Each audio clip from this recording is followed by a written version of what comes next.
idea for what our first shirt design is going to be. Oh boy. It's going to have the End of Time Cast logo on the front, like in the background, kind of darkened out, I guess you'd say. And there's going to be bold text on the front that says End of Time Cast. Or maybe just the logo itself will suffice. Maybe I'll have the logo and like the words, just have the whole entire shebang. Mm-hmm. On the back, it's going to have big, bold letters that says, it's not about the money. I can't tell you. So, how often do you get questioned about the podcast? Like out in the world? Never. Really? Yeah. Wow. Well, I mean, you don't technically work in like an office with 500 employees. So. Yeah, I work from home, so. Yeah. I guess if the social or work interaction isn't there, I could see it not happening. And there's family and friends too, but anytime that I pose to anyone that, I have a podcast, like, oh, you got a podcast, one of the first, if not the first question, one of the first 3 questions, it's like the tattoo syndrome. It's like, hey, yeah, I got a tattoo. Oh, you got a tattoo. Did it hurt? How much did it cost? And what is it? Or where is it? Whatever. Mm-hmm. And usually with this podcast, it's, oh, you got a podcast. What's it about? Oh, it's about video games. Oh, okay. How much money do you make off of that? It's like, oh man, it's usually what's it about? Where can I find it? Which I like that one. And then it's some vague, some dancing words around money. Mm-hmm. Where do you host it at? Like, yeah, is podcast, is that like profitable? Or, yeah, I've heard that can turn a profit, or yeah, YouTube money, right? And et cetera, et cetera. It is so unnerving when I guess because you are producing something that people think that like you're doing it for money. Yeah. Maybe I don't know if like most / all other, I'm not saying we're artists, but we're producing something, so I equate that to artistry. But I wonder if that's how like musicians think, or photographers. It's like, oh, how much money are you making off of that? Well, I'm not making any money. I'm not trying to make any money. And usually the YouTube question does come up. I'm sure our audience is going to bug us about it eventually as well. I say that in a nice way. Please get us off our ass to do something more. But it's just like, oh, why don't you have it on YouTube? It's like, yeah, I just have to convert it to a video, and it's one little thing. But it's usually that question is tailored around, if you put it on YouTube, there's a way you can get money. There's revenue and blah, blah, blah. It's like, man, we're not doing this to make money. It would take a behind the scenes conversation between the 3 of us to decide what sort of like, okay, at this many, subscribers or listeners, we should start thinking about trying to monetize this somehow. But that was never the intention of this podcast. That was never the reason why we started doing it. It was almost like a personal talking diary for us 2, and now us 3. Sometime in the future, we may put this on other platforms. I mean, really, I think I mentioned this on one of our early podcasts that a lot of podcasts do that. They have it on multiple venues. I mean, there are many places to host audio files. Yeah. But at the maximum, it's such a, no, we're not making money. No, we're not trying to make money. Yes, I'm aware you can monetize it. Yes, I'm aware you can do this. Yes, I'm aware you can do that, blah, blah, blah. But again, we're not trying to, and it seems like almost at times, unless you're talking to a gamer, so to speak, whenever you mention that like you're not doing it for money or you don't care about the money, it's like, oh yeah, well, I'm not interested no more. I don't know. It's so awkward. But I either people have, mostly coworkers, but usually word gets around some way, somehow, or even when I mention it. And I don't do it to like self promote. I am proud of our podcast. I like that we do it. But like when I say I produce a podcast, it's more tongue-in-cheek humor than it is like I am the producer of a podcast. I'm not too equipped with it. Yeah, I don't make money. Sorry, I don't know what to tell you. Like it's people can't make that distinction. Like it's a podcast about video games. I don't play video games for money, so I don't talk about them to make money either. I talk about them because I talk too much. Might as well get it on record. Hello, everyone, and welcome to the end of time. I'm Michael. I'm Chris. And there is no Adam on this episode. Oh, sad face already. I know. I can hear the masses crying. I did get a chance to talk with him. He's still doing fine. He's just got some life things he's working on. He's kind of. It's more like a lifestyle situation he's going through right now. He's just not available to record as much as he would like. And we are gonna, until he gets more of a permanent status, more of a permanent fixtured, life status, we're gonna get him on every episode we can, but, for the foreseeable future, it won't be every episode. He's not quitting. He's not going anywhere. He wants to be a part of this. He still wants to be on the team. Still wants to be on the podcast. It's just his life is a little bit of a mess right now in certain areas, and he's cleaning up and focusing and et cetera, et cetera. So, this is what he told me. These are things that he told me, and I kind of nodded and yeah, okay, I get it, man. Sure, just take care of yourself. But I saw some notes like scattered around his desk, and even I kind of peeked over the shoulder now and again and saw some stuff in his phone, and I saw stuff about a Zofar modifier and him having these weird lucid dreams about I don't know. I'm still seeing some of this mech shit going on, so I think he's telling me one thing, but I think the fucker's trying to build a mech. That's what I really think's happening. I was totally wondering where you were going with that. I totally forgot about last week. Yeah. Yeah. You're not fooling me, Adam. Quote unquote, take care of yourself, man. When you can get a week where you can record with us, we'll love to have you back. But I'm telling you now, fucker, if you don't take both of us for a ride in this fucking mech, I'm going to be pissed off. Highly pissed off. Don't tell me you have a mech and you can't loan it to us, especially us. Come on, man. Mm-hmm. Oh, man. There are a few itty-bitty news tidbits that went on this week I wanted to go over. I don't know if you had seen anything newsworthy. Not really. One thing was apparently Nintendo came down pretty hard on a... Oh, that's right. Yeah. One of the many excuse me, God, bad throat situation today, I guess. One of the many emulator / ROM sites out there, I think Love ROMs was the target of this one. And whatever the other site ran by the same person is. Yeah.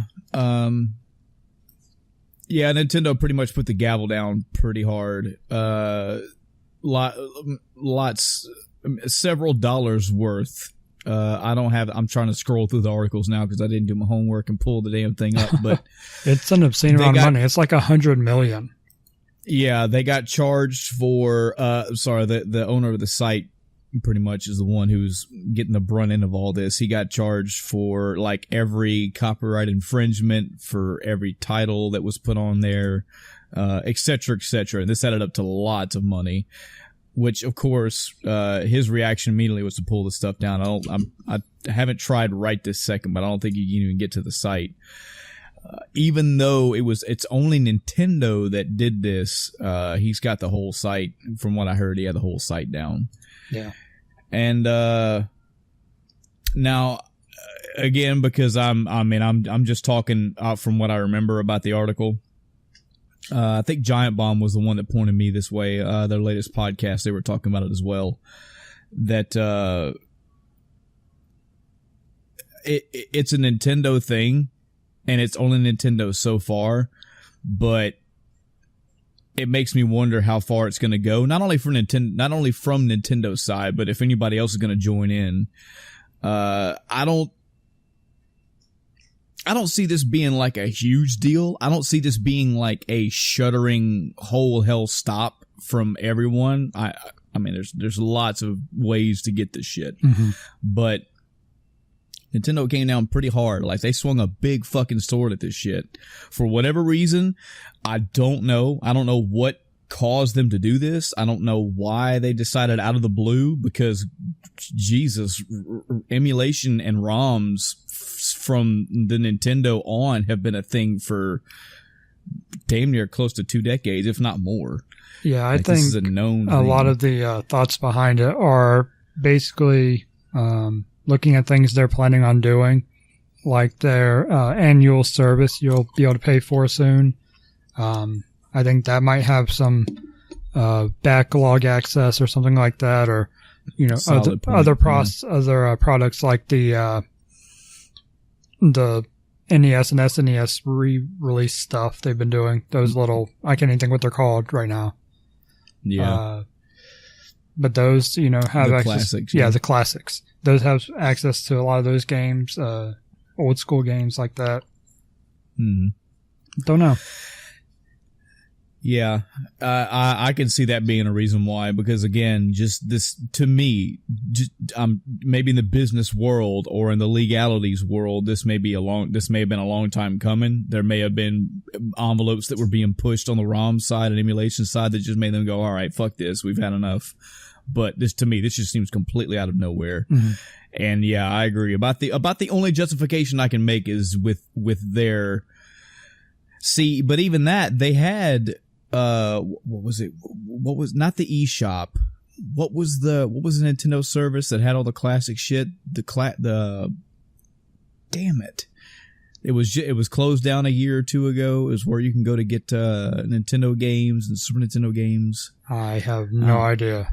I'm drawing a blank right now, and there's people that are grabbing their monitors and shaking it furiously because I can't remember a fucking word.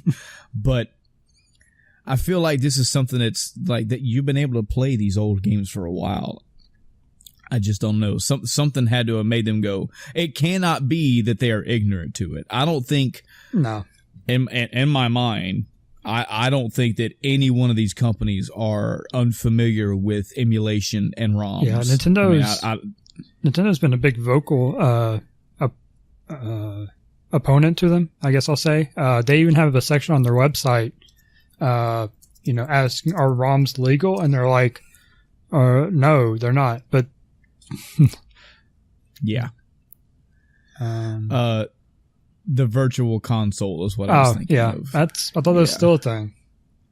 It may be. It may have been just that the virtual console and Wii U got shut down. I don't know. Oh yeah. It may have transitioned to more. What I've seen lately is I don't think it's the virtual console as much. You just straight up buy them in the eShop and they run more natively. Maybe is all it is. Yeah.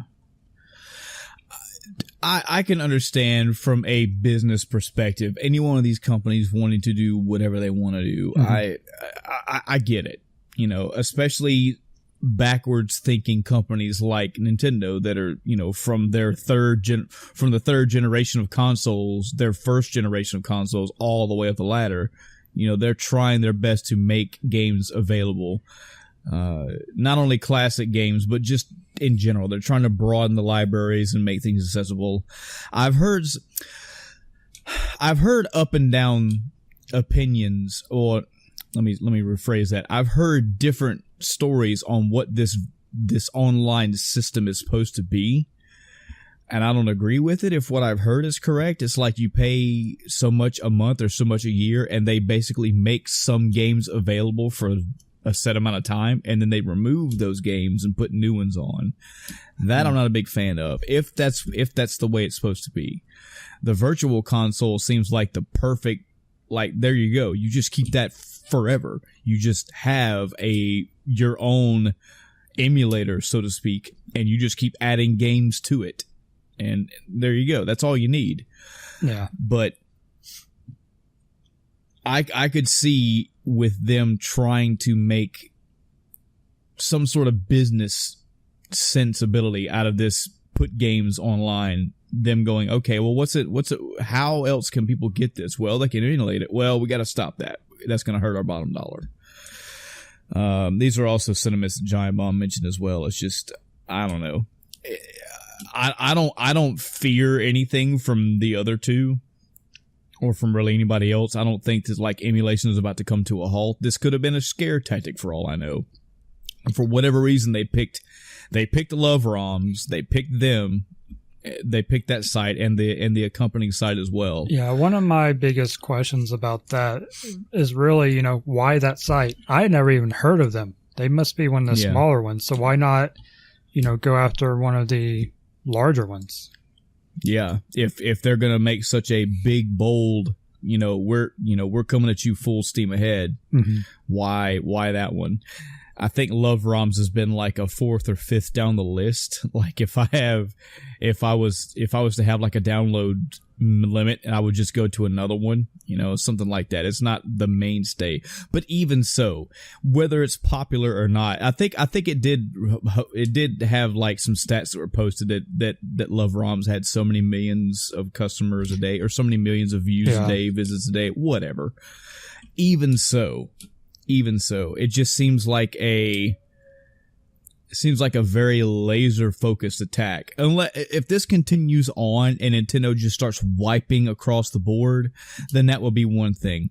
I don't see them doing that, because at some point, I'm saying all this because I really question why the fuck they did this. It doesn't really make a lot of sense. This is one site that you're targeting. I don't know. I have no way. I don't even have surface level knowledge of how much money, or any type of currency that somebody makes off of hosting a ROM website. I have no idea. I don't even know if you do. I mean, it's just ads like everything else. I suppose. I mean, I go ahead. In reality, they're probably making almost nothing off of it. I mean, if I was willing to bet, like us, they just do it because maybe they just like to do it. Yeah, the ads are probably enough to cover hosting, but it's probably not their job. It's not like they're doing that and that's their only source of income, most likely. Yeah.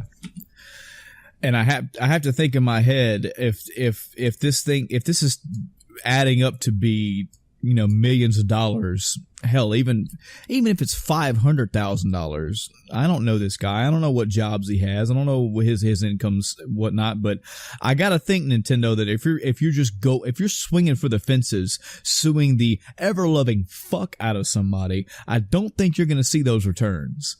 If you're suing this guy for $3 million, you may be lucky to get like 700,000, maybe. So the rest you're not gonna get. So everybody else across the board is like, well, there's 700 different avenues to get this shit from. Like you are not there. This shit has been going on for decades. There is no way this stuff has been shared across the board. There's so many ways to get a hold of this. Legally, illegally, whatever.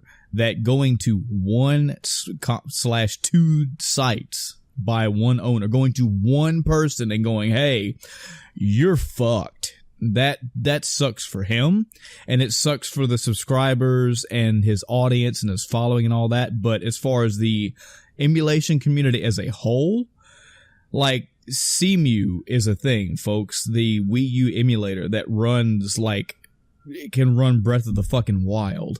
That community is not on stop right now. There are I have no doubt in my mind that there is Switch emulation like in the works right now. That shit's not going to stop. And if you wanted to go get some Game Boy Advance ROM from somewhere, again, there are so many places you can go that having this one thing taken down means nothing to you. It's only affecting this one person and it slightly affecting maybe his backers or whatever. So I don't know.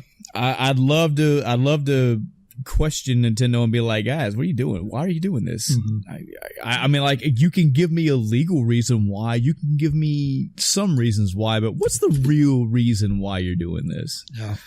And I looked it up, and it's $100 million that they're asking for. That's crazy. Like, there's no way.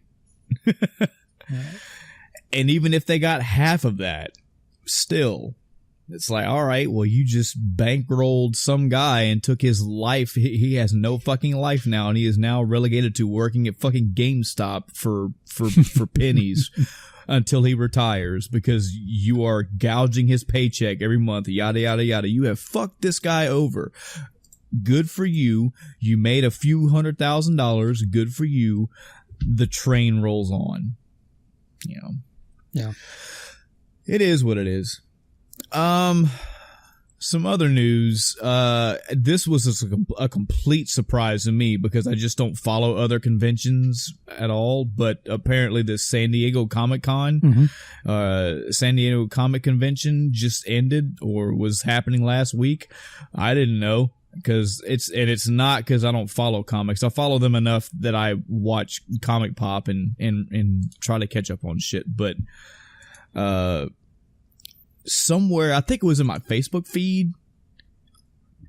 It was either my Facebook feed or YouTube like popped up with a random video. It's like, hey, here's a Godzilla War of the Monsters whatever trailer. And I was like, oh yeah, they are going to make a new Godzilla movie, aren't they? So yeah, this trailer was featured at San Diego Comic-Con. I was like, oh shit, I need to go find out what else they have.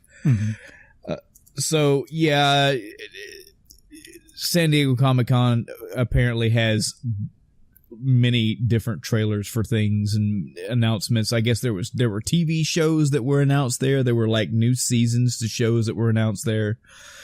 And this was one of them. Like, I don't know if maybe it's because San Diego Comic-Con is such a huge convention that just having something announced there gets you more, eyes, I suppose. So maybe that's why it happened. But yeah, Godzilla King of the Monsters trailer. Got to watch that. That was pretty cool. I loved the 2000, I want to say it was 16. I hope it was 16 or 15. Either way. Oh no, 2014. I was way off. The 2014 Godzilla movie. I love that movie. Loved it. And I really can't wait for the sequel to come out. I was eagerly anticipating the new movie to come out. And this one looks pretty cool. I mean, it's got a bunch of other Godzilla monsters in it that are from the classic Godzilla series. Of course, they're redone, etc. I don't know if they're all. I could not help it, Chris. In my mind, I had to think, "Oh Lord, the Godzilla cinematic universe is coming. This is the GCU. Yes, take that, Universal Monsters cinematic universe, whatever the fuck you were trying to do." I don't know. Full disclosure, in my lifetime, I've only seen like 2 or 3 of the classic Godzilla movies. I know that's a shame. I should have seen more. And I like Godzilla, but I never followed Godzilla. So, like, I know who King Ghidorah is. I know who Gamera is, but most of that's from like pop culture. Yeah. It's not from I know the animosity between these people and that's how it is for me. Yeah. So me seeing this movie is more of, I'm just going to go see a really cool monster movie that has Godzilla in it. Yeah. What they're going to do, like, I have no fucking idea. I didn't read any plot summary. I didn't read or listen to anything that explained what this story is going to be about, if those details are even out there. But I also don't know how much plot these monsters had in their original movies. So the fact that I'm so blind, I'll get to see this as it is. If they spin all these monsters out and give them their own movies, that's cool. I don't know if they've ever had their own movies. I thought they were all together with Godzilla. So I don't know, whatever. The trailer looks cool. I'm all for having a bunch of really cool monsters in the same movie, especially with this Godzilla. I liked its design. What I do want to see, Chris, have you seen the Godzilla 2014? No, I don't think I saw that one. The newer one? Oh, man, it's pretty good. Pretty good. There are some obvious gripes about that movie from myself and other people, one of which I can't say at all because I don't want to spoil it for you. But the other is, this is just me being a big fucking kid, is that there wasn't enough Godzilla in the movie for me. When Godzilla was in that movie, when you got to see him and the shit that he did, all his scenes were cool. They were specifically engineered to build tension. A little bit too much, I'll give you that, but they were built to be like this big, cool fucking lizard dinosaur beast fucking machine is on the screen and he's doing cool things. The problem was, because all these movies have to be this way, it couldn't just be about Godzilla. You had to have the humans there. Sure. And it was like, it was probably half the movie was humans and half the movie was Godzilla, but it really felt more like 3/4 humans. Sure. That's kind of how I felt. It goes by a lot slower. Yes. The actors did what they could with what they had. And I will admit there were some genuine cool, I wouldn't say cool, but interesting. I didn't mind the human aspects of the movie. I went to see Godzilla movie. I want to see Godzilla. Yeah. It's the biggest fucking, well, we can't have it that way complaint that I've always made, even about other movies and video games like that. Like, I want more of this. Same thing. Oh man, I had heard news of the new Predator movie, and the initial tailing of that trailer, I was not interested in. I don't mind. I mean, I guess plug your ears, Chris, if you care. But I mean, you can literally go watch a trailer right now, and the fucking trailer tells you. But apparently, in this new Predator movie coming out, which revolves around humans, of course, the predators and humans maybe have to team up again. I don't know, but there's a larger predator, like a 10-foot tall fucking behemoth predator. Okay, cool, whatever. I've got around to watching that trailer and went, probably not. I'm not interested. Like, I don't know what the fuck's going on. I'm such a dick when it comes to these kind of movies because this is what I want to see. I need to see I want to see the fucking subject matter that I went for. I want to find a director, producer. I want to find a fucking Hollywood team, and I don't know who it could be. This would be for the movie buffs that are way more into movies than me, but I need a fucking director. I need a movie team that can get together, that are passionate and want to make a genuine fucking dark, gritty, damn near silent Predator movie and have it be nothing but the fucking Predator. You could have them fighting aliens. I don't care. If you really want to, what we'll never have, if you really want to have a good Predator movie where he's fighting some kind of humans, Batman versus Predator. Bingo. There you go. But I want, I don't know what the plot would be. I don't know how the story would evolve, but I want to see a movie, just using Predator as an example, where it's like 3/4 the fucking Predator, or 7/8. Like, I don't care. I want to see that in the movie. You can't have that because every movie has to have humans. It has to have character dialogue. It has to have plot evolution. It has to have like people plot evolution. It has to have plot elements in it. And it seems like it can't be done, but I feel like it's more the right people haven't come along to try it. A good fucking example. One of the movies that I saw recently, talked about a few episodes ago, A Quiet Place. This movie is predominantly silent. It's all about, the whole point of the movie is that there are things out there that hunt you via sound. So they're trying not to make noise. When they do, the monsters show up. I'm not saying that that's going to be the plot of a Predator movie. What I'm saying is almost 80-90% of that movie, there's no fucking dialogue. using hand signals and subtitles, yes, and they're emoting with facial expressions and hand gestures, yes. It's not the mechanics of that movie I'm stressing. It's the point that that movie was silent. And I think a Predator or Aliens movie, mainly Predator, I feel, can really be done with a really late, really tone-deaf, quiet, just fucking Predator or Predators. You know, have some kind of inner turmoil between them. Go to their home world where they hunt, or have them go to another world and hunt. I don't fucking know. But when I see like this Godzilla movie, I just know. I like, it's going to be a lot of humans. It's going to be a lot of drama. It's going to be a lot of, you know, whatever. I just want to see more monsters. Yeah. We'll see. We'll see how it goes. That led me to further investigate. Like, all right, so what else was in this San Diego Comic-Con shit? Because again, this is my complete ignorance to the convention. I thought, okay, well, this is going to be the prime place where the new series of comics are going to be announced. The new arcs are going to be announced. The new fucking Marvel movies are going to be talked about or whatnot. And it was like, nah, man, if this is a hot spot. If there's something cool coming out, like the new season of The Walking Dead, we're going to have interviews and talk about it. And it's like, okay, sure, whatever. I mean, that's based on a comic, to be fair. It is true.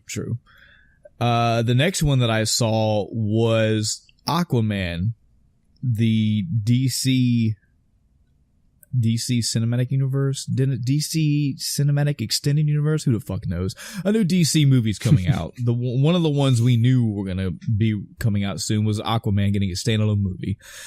And I said, you know what? Even if I don't have to go see this movie.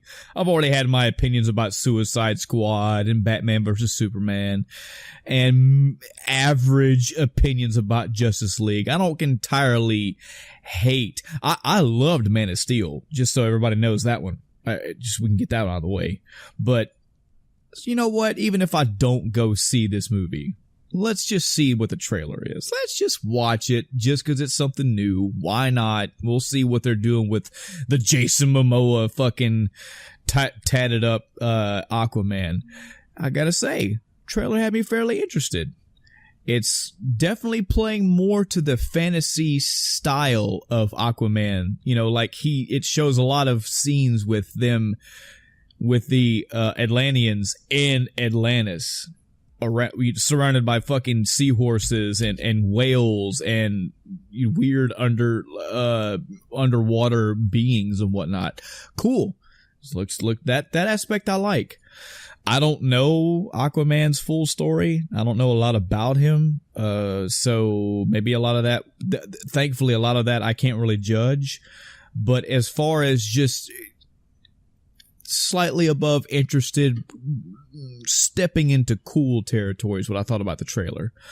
This is no ties. I'm not saying the movie. I mean, in my mind, this was my interest in this is nothing tied to Justice League and all that. It's from what this movie, the trailer made this movie look like as its own. It looked like it was interesting. Sure. And then I saw the Shazam trailer, which is I heard people say that was good. Yeah. It's very funny. Like that's Captain Marvel. That's apparently his real name. I only know that because of Comic Pop. Thank you guys. But he has to say the word Shazam to become the person. And I did not learn. This is how little I know about this character. I did not know until this trailer that the gimmick of that guy is not just the fact that he shouts Shazam. And apparently Shazam is like the first letter. Every letter of Shazam is like the first letter of some kind of god, like Hercules and Atlas or Zeus, shit like that. The gimmick of him is not only the gimmick of Captain Marvel, period, is not just the fact that he has to shout Shazam and he becomes this basically a fucking Superman equivalent. It's also that he is a 12-year-old boy. And when he shouts Shazam, he becomes this fucking 6.5, 7 foot tall Superman looking man. and that is predominantly featured in this trailer. That made it pretty interesting to me. The powers and all also made it interesting. They did a lot of humor-esque in this trailer. I got kind of Ant-Man vibes in a way, but yeah, I mean, sure, it seems interesting. I don't see a reason to not watch it. Mm-hmm. I felt like for me, for whatever reason, I felt like Aquaman trailer had it edged out just a little more, just because watching the Aquaman trailer, I was seeing the fantasy stuff in it. I was seeing okay, it's not just 6 people, superpowers or not, on land fighting with their fists. This was like, I saw a shot where it looked like it was taken in the castle or Atlantis period, and there was all these subterranean underwater creatures around them, not just them floating in midair talking, So, cool, awesome, San Diego Comic-Con. What I was hoping for, so as I kept watching these trailers and doing more and more research, getting my fucking hands all sweaty, wringing them together, going, ooh, what else we got? What else we got? What I wanted, and I fucking knew I wasn't going to get, but I kept building up anyway, was I wanted some type of Infinity War 2 something, like anything. Yeah. A fucking logo. Not to say a logo would ever suffice, but even a logo would have been nice. And unless I've missed my research completely, I didn't see anything. Which I'm cool with too. That's good. Keep all this shit under wraps. What I do keep hearing outside of San Diego Comic-Con is that this is building more and more into that fucking internet black mentality, Chris. Yeah. Because I keep seeing more and more fucking stories of, oh, here are the 32 contracts for Marvel. Here are the 16 that ended this month. Looks like these guys aren't coming back in the next movie, huh? And I'm like, I don't want to fucking see that. Mm-hmm. I don't want to know who the fuck is doing this shit. I don't need to know. For one, it's not above Marvel to pull deceptive shit anyway, which I'm happy for. Put some stuff out there to make us think one thing and then pull the rug out from under us. Yeah. Cool beans. But this is I realize that I'm a big fucking nerd talking about something small being a big deal, but this is a big fucking deal. Infinity War, spoiler warning.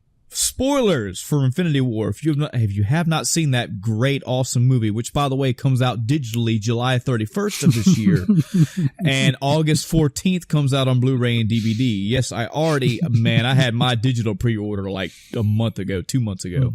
Anyway, spoiler warnings for Infinity War. You cannot. And I'm saying this to Marvel, if they are legitimately letting these stories happen, if they're looking out the fucking news world and going, yeah, that story's okay, yeah, we can pass that, yeah, it's all right, let them know all the details. You can't have one movie end with like half of your A-team cast of apparently dying off, and then have shit like this come out in the real world, leading us to think that, oh, well, maybe Black Panther won't come back because his contract ended. Mm-hmm. There are so many things about that. I mean, maybe his contract ended. Maybe they just fucking wrote him another contract. Maybe that when anybody re-upped, who knows? And I'm not saying that was a real one. I'm just using Black Panther as an example. Sure. That's the kind of shit that I'm seeing. I'm having coworkers come up to me and be like, hey man, did you hear about that, this stuff with Chris Evans? Like, no, like, yeah, man. Or so on and so forth with various Infinity War cast members. I don't want to know that. Don't tell me that, because even if the unlikelihood that it's true, it's gonna be there, and I'm gonna be in the next movie going, yeah, well, I mean, at a minimum, I know that these people aren't coming back. I know these people aren't gonna be here. I hope I haven't done this to you as well, Chris. If I did, I'm sorry. These are just some of the story things that I'm hearing. And that's just one. There are other rumor mills all over the place. And it's just like, man. I don't take too much stock in rumors and stuff. I typically don't pay any attention. Like, aside from after it was over, I was taking my notes for the cast we did about it. I didn't look anything before or after about it. Haven't looked anything for the next one. I figure, you'll let me know when it's coming out. So I'm good there. Don't care. News. And most of these, I'm not even looking at. It just comes across my feed. Or it's something I'm reading. I'm reading something else somewhere, and it just happens to pop up.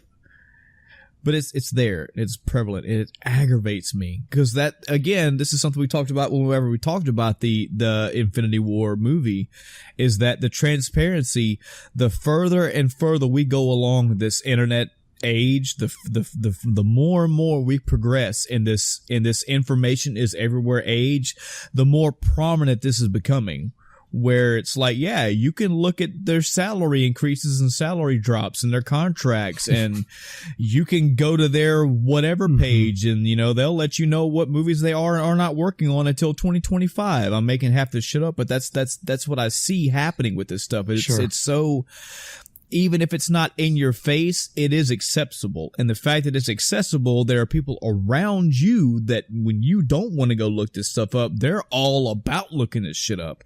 And then they go one step further. After they've looked it up, they want to put it in your face any way they can get it. And this is not even talking about like the heckler type of people, like the trolls. This is like people that are like, oh, I found this new information about fucking the Iron Man's good. And they're just so excited because they sleuthed something out. And you're like, dude, stop. But they don't care because they have 3.7 million views on their news article, and they're like, oh, I did it good. So while it was slightly upsetting not to see anything about Infinity War 2, at the same time I was glad. It was good. I don't need to see anything. That movie is coming out next year. I'm going to see that movie regardless. I mean, it would take some hell crazy trailer for me to go, oh, nope, they fucked it all up, which kind of brings up another point, Chris. I think I'm going to do my absolute best to not watch a single trailer. Okay. Not a one. I'm going to, I think when Infinity War came out, I saw the first 2 of what, like 7 trailers there were. And I think this one, it's going to be hard. I'm not going to lie. I, as much as I profess this, I try to say internet black shit, as much as I try to profess that, trailers are the ones that get me. Even when I know half the time, half, if not all, the plot's going to be spoiled. Trailers get me. This is a very highly anticipated movie, but I'm going to do my best to hold some restraint, and I want to walk into Infinity War as blank as I possibly can. We were very fortunate, I think, with Infinity War 1, because even though I had seen those trailers, Jesus, every fucking 10 seconds there was a bomb drop. Every 10 seconds was oh, yes, that was cool. So will I need to do that? I trust Marvel enough to where no, I don't need to, but I want to. I want to walk in this one completely just no even half scene is going to be known. I heard that and I've seen the trailers, but I haven't seen the movie yet, but I heard that for the Jurassic World movie, whatever the latest Jurassic World movie is, that the trailers were ridiculously spoiler heavy. Yeah. That's that right there, and that Predator trailer that's exactly what I mean. And anytime that I talk about spoiling things, like imagine if I went to go see this Predator movie and didn't know about this giant Predator thing. I can tell you right now, the prospect of a bigger, bulkier, more predator, that doesn't really do anything for me. Hey, you tried something cool, but that's not a draw for me. But if I didn't know that and then that fucker popped out, I would at least be like, oh, whoa, that's cool. That's out of nowhere. But now I already know. Yeah. Now I already see it. And the same thing happened with the fucking Jurassic Park trailer. Maybe this shouldn't be too big of a surprise, but yeah, they made a different dinosaur. They made another dinosaur. More deadlier and more crafty and more just a deadlier dinosaur. Cool. But the trailer showed me that. If I got to the movie, again, a bigger, different dinosaur that's been done before, so that's not an immediate draw, but at least when that shit happened, I'd be, oh, cool. And I wish fucking trailers would stop doing that. I don't know what possesses them to do that. Why is it that I don't know who writes the checks for them, man. I don't know who gives the official, yes, go with that, because we will make money off of that somehow. But the surprise in the movie to me is far more important than me knowing about the surprise ahead of time. Like, why would you let the, oh shit, be in your trailer? Make that be in your movie. Let that be something that gets spread word of mouth after the fact, not tell me directly. Like if there was, prime example, I don't think they'd do it. I hope they wouldn't do it. But imagine the trailer does come out for, oh man, I'm getting goosebumps even thinking about it. Imagine that a trailer comes out for Infinity War 2. Not going to happen. We know this is not going to happen. There's so many reasons why. I'm just making an example. The last scene in this 2-minute trailer is not even really a scene. You see the back of a blue glove, and the blue glove cuts away to black, and you hear shing, like shing. That's Wolverine's glove. I would fucking snap my own neck. I would just lose my ever-loving fucking mind. Wolverine's gonna be in the new Avengers. That means maybe they're bringing other X-Men. Woo! Why would you do that? But see, that's the way I feel that these fucking movies do that. They either find the slight twist or slight fork in the road with a story, or they find that moment of, oh shit, and they put it in the trailer. Yeah. Deadpool 2 did not do that, thankfully. There were a couple parts in that movie where you didn't know that these really cool moments were going to happen. Thankfully, that was good. But too many other companies do this, and it's so... Oh man, it's so aggravating. Yeah. It's just another thing that you have to look for or look out for in the world before you're gonna go see a movie. You're anticipating this whatever sequel or this movie coming out, and it's almost like damn near these days you just got to do everything your best to stay off the World Wide Web. Period. You just no internet for me, because some fucking Twitter post is gonna tell me that Spider-Man is gonna be this Spider-Man, or is actually gonna be Venom in this movie, and who knows. Yeah, I was watching a Twitch stream the other day, someone playing a game. I can't remember which one it was or who it was, but they started talking about something, and it was just full of spoilers. I think it's for another game or something, not related to anything they're doing, what they're playing at the moment. And I'm just like, all right, I guess I'll go watch someone else. Yep. Yeah. This is a very cool age we live in, and I like it. It's cool. It's the fact that everything is at your fingertips. I get that, but man, movies need to be kept sacred. They need to be kept under lock and key. Let us know that the movie's come out and leave it at that. If you want to show a trailer because you want to build more hype and more accessibility, sure, go ahead. Leave your fucking plot elements out of it. Like, leave this big shit out, because now not only are we going to be looking for it, it's not going to have the impact. It's not going to do it. Or you better have one hell of a way better twist or plot element or something later on in the movie. I don't even think that's an excuse. Just stop doing it, Hollywood. Chris, it has definitely been a week. Yep. Since I have rambled for like 4 hours straight now. Why don't you go ahead and bless the audience with your week of life? All right. So I'm going to start out with the obligatory Destiny 2. Okay. I decided that, and I think I talked about this a little bit last week, but I decided that, I was going to take a step back from it, and I played it enough to where I I completed ranked up to 50 in the faction rally, which I had stopped at like 30 last time, because there's too much grinding. Mostly because I didn't know what I was doing. I didn't really have all the instructions, from Reddit and stuff at that time. This time I went into it knowing what I was doing. So I played it a little bit, earlier in the week, got maybe like 3 or 4 ranks. Didn't really care, I was just doing other stuff at the time mainly. But then Sunday I was like, all right, I've only got a couple more days, so I need to sit down and grind this out. And I did. And it didn't take very long for me to get the other 20 ranks. It took me like, a fifth of the time it took me to get the first 30. It's getting 20 more. So I finished that up and I was like, all right, I'm good. I think I might have even done a couple extra just because I had the, materials for it. I was like a little bit short and then I had to go back and farm some more.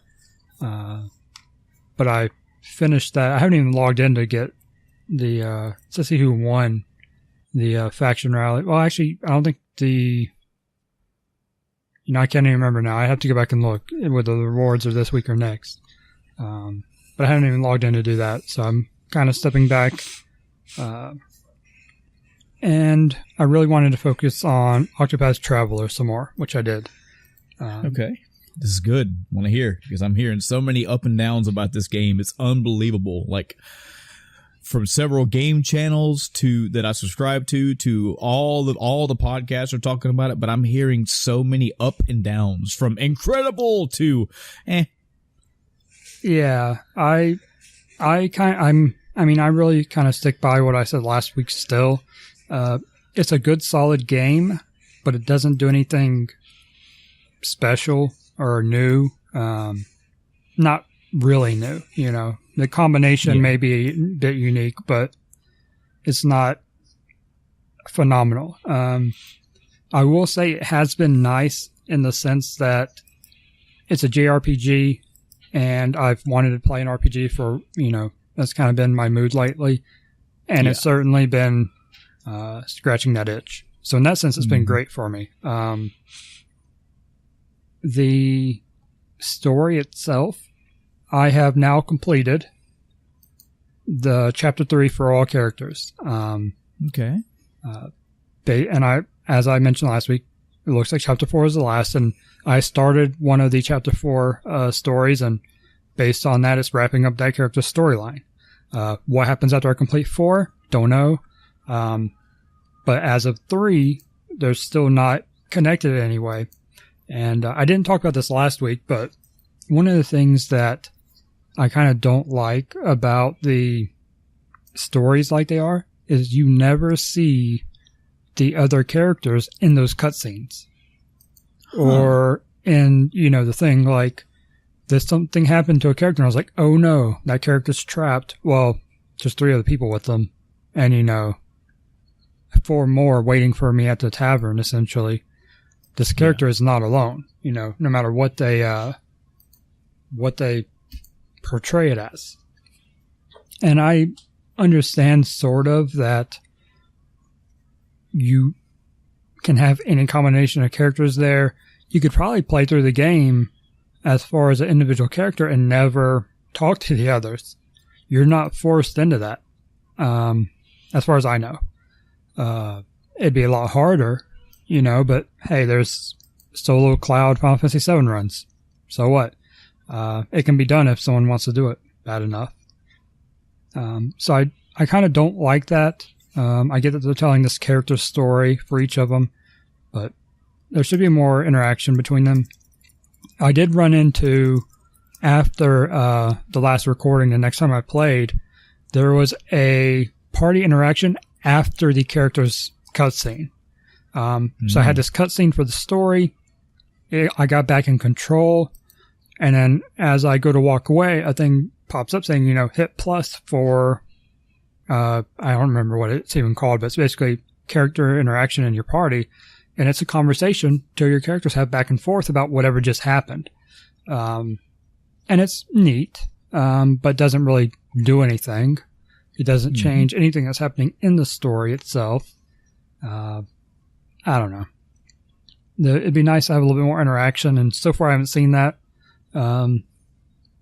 I was thinking that one of the characters' stories kind of had to tie between, several of them, but I'm not so sure anymore. I think it'd just be maybe a generic sprite thing. I haven't seen any more of a connection between some of them. I don't know. I'll have to wait and see once I actually get through the chapter 4 stories and whatever after that. Because I think there's something after that, but I'm not sure what. For the classes, I still think they're pretty imbalanced as far as what you'll want to use. And you're noticing that all the way through now that did you notice that all the way through? Yeah. Okay. Yeah, because I mentioned last time that there are certain characters that I always use, and I basically just swap out the 4th. And I'm still doing that. I don't want to give up my thief. I want to be able to open chests, and he's my second best damage dealer. I don't want to get rid of my hunter. She's the best damage dealer. And my primary character, I literally can't swap her out of my party, and I think that's because I started with her. But I literally can't swap her out. Most of the times I've actually looked. Cleric, of course I want my healer. So at least my 4th slot, and I'm like, okay, well, I'll put in whoever's story I'm trying to do. I did find that one of the characters, the dancer, who I consider essentially the weakest of the group, as far as what they bring to the table, she has an ability that you start out with, and it causes a random effect. I was like, okay, it's, either a buff or debuff, random status effect. Because I think that's actually the wording on it. It's like this skill causes a random status effect. I think it actually has the word status. Maybe I just added that in my head and it just says effect. Because they can do lots of different things. I essentially fought a boss twice last night because it was one shot from death, and I used that ability, and it refilled the boss's health to max. Whoa. What? Yeah. Oh. And I was like, I should not gamble on that in a boss fight anymore, because the reason I did that is this ability can give you multipliers to your experience and job points. Mm-hmm. You can get up to 100 times the experience or job points from it, which is a pretty low chance. I got the 100 experience for the first time last night when I was playing, and it jumped me up like 4 or 5 levels. And this wasn't a strong fight. So if I'd gotten that on, an actual leveling spot and not just me backtracking for stuff, it would have been really nice. But still, I think I'm technically over level now on my 3 primary characters. And the dancer's now, 4th highest because I was using her for the experience buff. The issue is I don't want to swap anyone out to get them experience, but I need the dancer. So, the way I worked around that is I have the dancer, support job unlocked, so I can make that someone's secondary job, or support job, and unlock that ability on them, so I don't have to have the dancer with me. I just put as a sub on someone else for while I'm leveling. That's so disheartening to hear that. Like, I see how you're doing it, but it's like, man. Yeah. And it's rough. I blame you, game. I blame you. Yeah, it's rough. I mean, like the scholar, being able to identify, super good. Not great in combat though. Good as a magic user, but I can kind of work around that. There aren't many things that are only weak to magic. So it's not like I always need that character. And half the time when something's weak to magic, the scholar only has 3 spells, 3 elements. Not 3 spells, 3 elements that it covers and it spells. And there are like 6. So I have a 50% chance, that it's going to be useful even if they're weak against spells.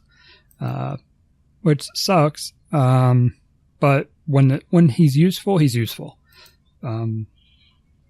I feel bad for the warrior because I bet he's probably, one of the top tier damage dealers, but I don't have him leveled, so he's worthless for me.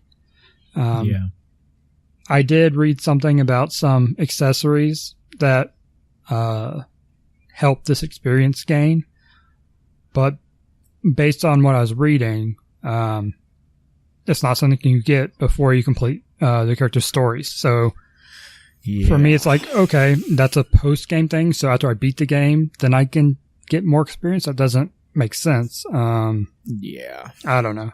That's kind of what I heard. It reminds me so much of Breath of the Wild about the motorcycle thing, is that you can get a motorcycle and that's fucking cool. But apparently you have to beat like the dungeons first. You have to go through like a certain amount of the game before you get it. And man, I'll give you that it's partially my choice for playing the game the way that I do. But if I'm already doing like most of the games running around anyway, and then I get a motorcycle, kind of takes away the point for me. Yeah. You know? Yeah. So, I mean, it's still good as a game overall. You know, I'm not going to say it's a bad game because it's not. It's just not it's not a great game. It's not a mind-blowing game. You know, it's not a must-play game. Yeah. It's I want to go play JRPG. It's a pretty good one to play. You know, combat's solid. Job issues aside, it's nice. The BP system, the battle point system that lets you power up stuff and unlock top tier abilities for each class, which I didn't even know were what that BP was the cost of them. Each job you can put points in to unlock abilities and whatnot. After you unlock everything in a job, there's another one that unlocks. It's their ultimate, essentially. And when you unlock that, you can't just use it willy-nilly in combat. You have to have 3 BP and then 30 MP to use it. So you have to save up BP, or I've got a strategy, you know, where I use the merchant to give BP to the character I want to use the thing on early or something like that. Or throw it to the dancer to risk more death. I ran into a random ability, didn't know it was a thing because I've only seen this once, but it actually brought all my characters down to 1 health. Whoa. I was very fortunate because I had done the trick to where it basically get 8 random effects at once in one turn by combining some ultimates and stuff. And that happened like third from last, and then the last one actually killed the enemy. So I was like, okay, that could have been really, really bad. But it's an interesting ability to have in there, you know, all these different effects. I'm sure I haven't seen them all. You know, at this point, I'm still being surprised by things like the near insta-death. There's one that happens a lot where it debuffs your entire party offensively and defensively. There's one that silences your entire party, which really sucks. I had one that I did the series of, you know, effects. I think it was either a 4 at once or 8 at once again. And I had one that actually fully filled HP, fully filled MP, and fully filled BP for every character. That was really awesome. And then immediately lost all the BP by another effect. I was like, thanks, game. I really appreciate you showing me that was possible and then taking it away from me. Man. But I was like, okay, fair enough. That's what you get. You risk that when you're doing all these at once. You're saving on MP, you're saving it on turns, you're doing it all at once, instead of going through the cycle, defend, you know, all right, defend.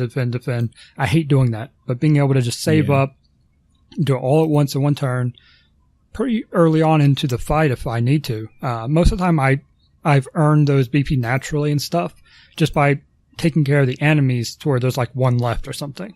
Or they're 1 shot away if it's only 1 or 2. And then doing this.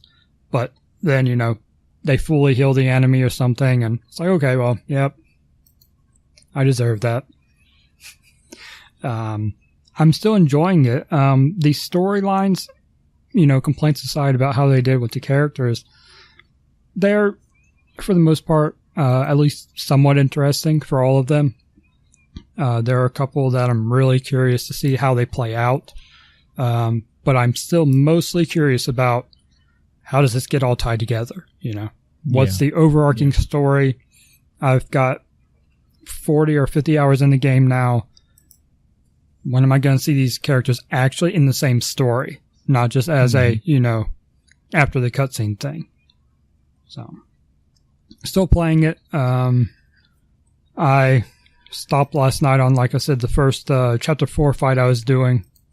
I got to the boss of that story and died twice, and I was like, all right, I'm calling it a night there, because I haven't died to a single boss yet.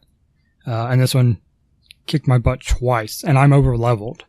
So I'm like, okay, I need to take a step back, think about this, figure out what I'm doing wrong, what can I do better, and go at it again. So after stepping away from that, I don't know if you heard about it. Another little piece of news I didn't want to talk about earlier since it ties in what I played. But did you hear about the No Man's Sky next patch?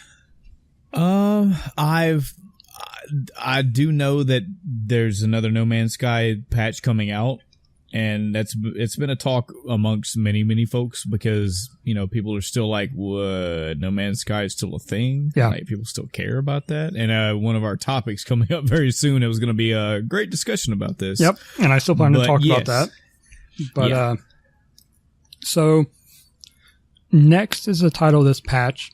And it is a massive reworking of a lot of systems. The game got a graphical overhaul. They overhauled a lot of the systems.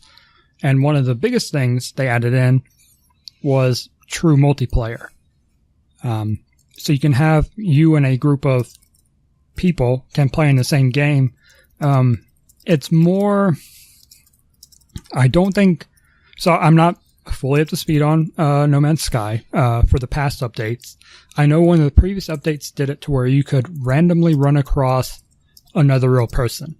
It wasn't true multiplayer. You couldn't hang out and do things forever. Don't know exactly how it worked on if they just disappeared after a bit, even if they're in the area or what. But this one is actually, you have, I don't know if you have a party screen or a group screen or anything like that, but you can join other people. You can leave your game open for, I guess, random people to join. Mm-hmm. And I watched about an hour of a group playing yesterday together. And they didn't make it past the excuse me, the tutorial type section. So I don't know how much it actually opens up.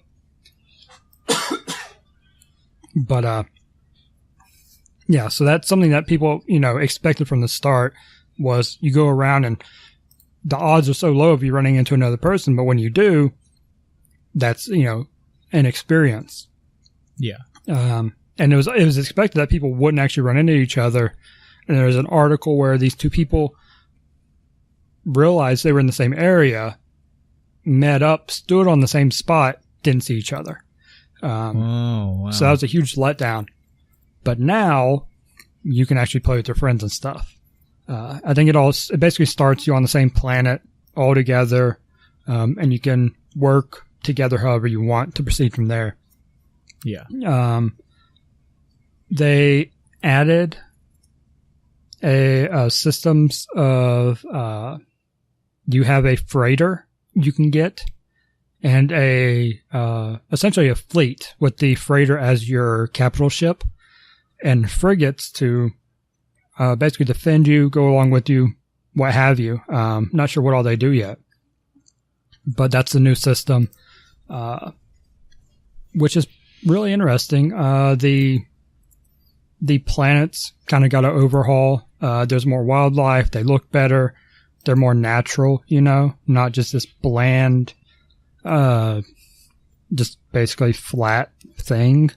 You have smaller plants and animals and stuff, and more animals, more I don't want to say realistic animals, but more believable animals. Yeah.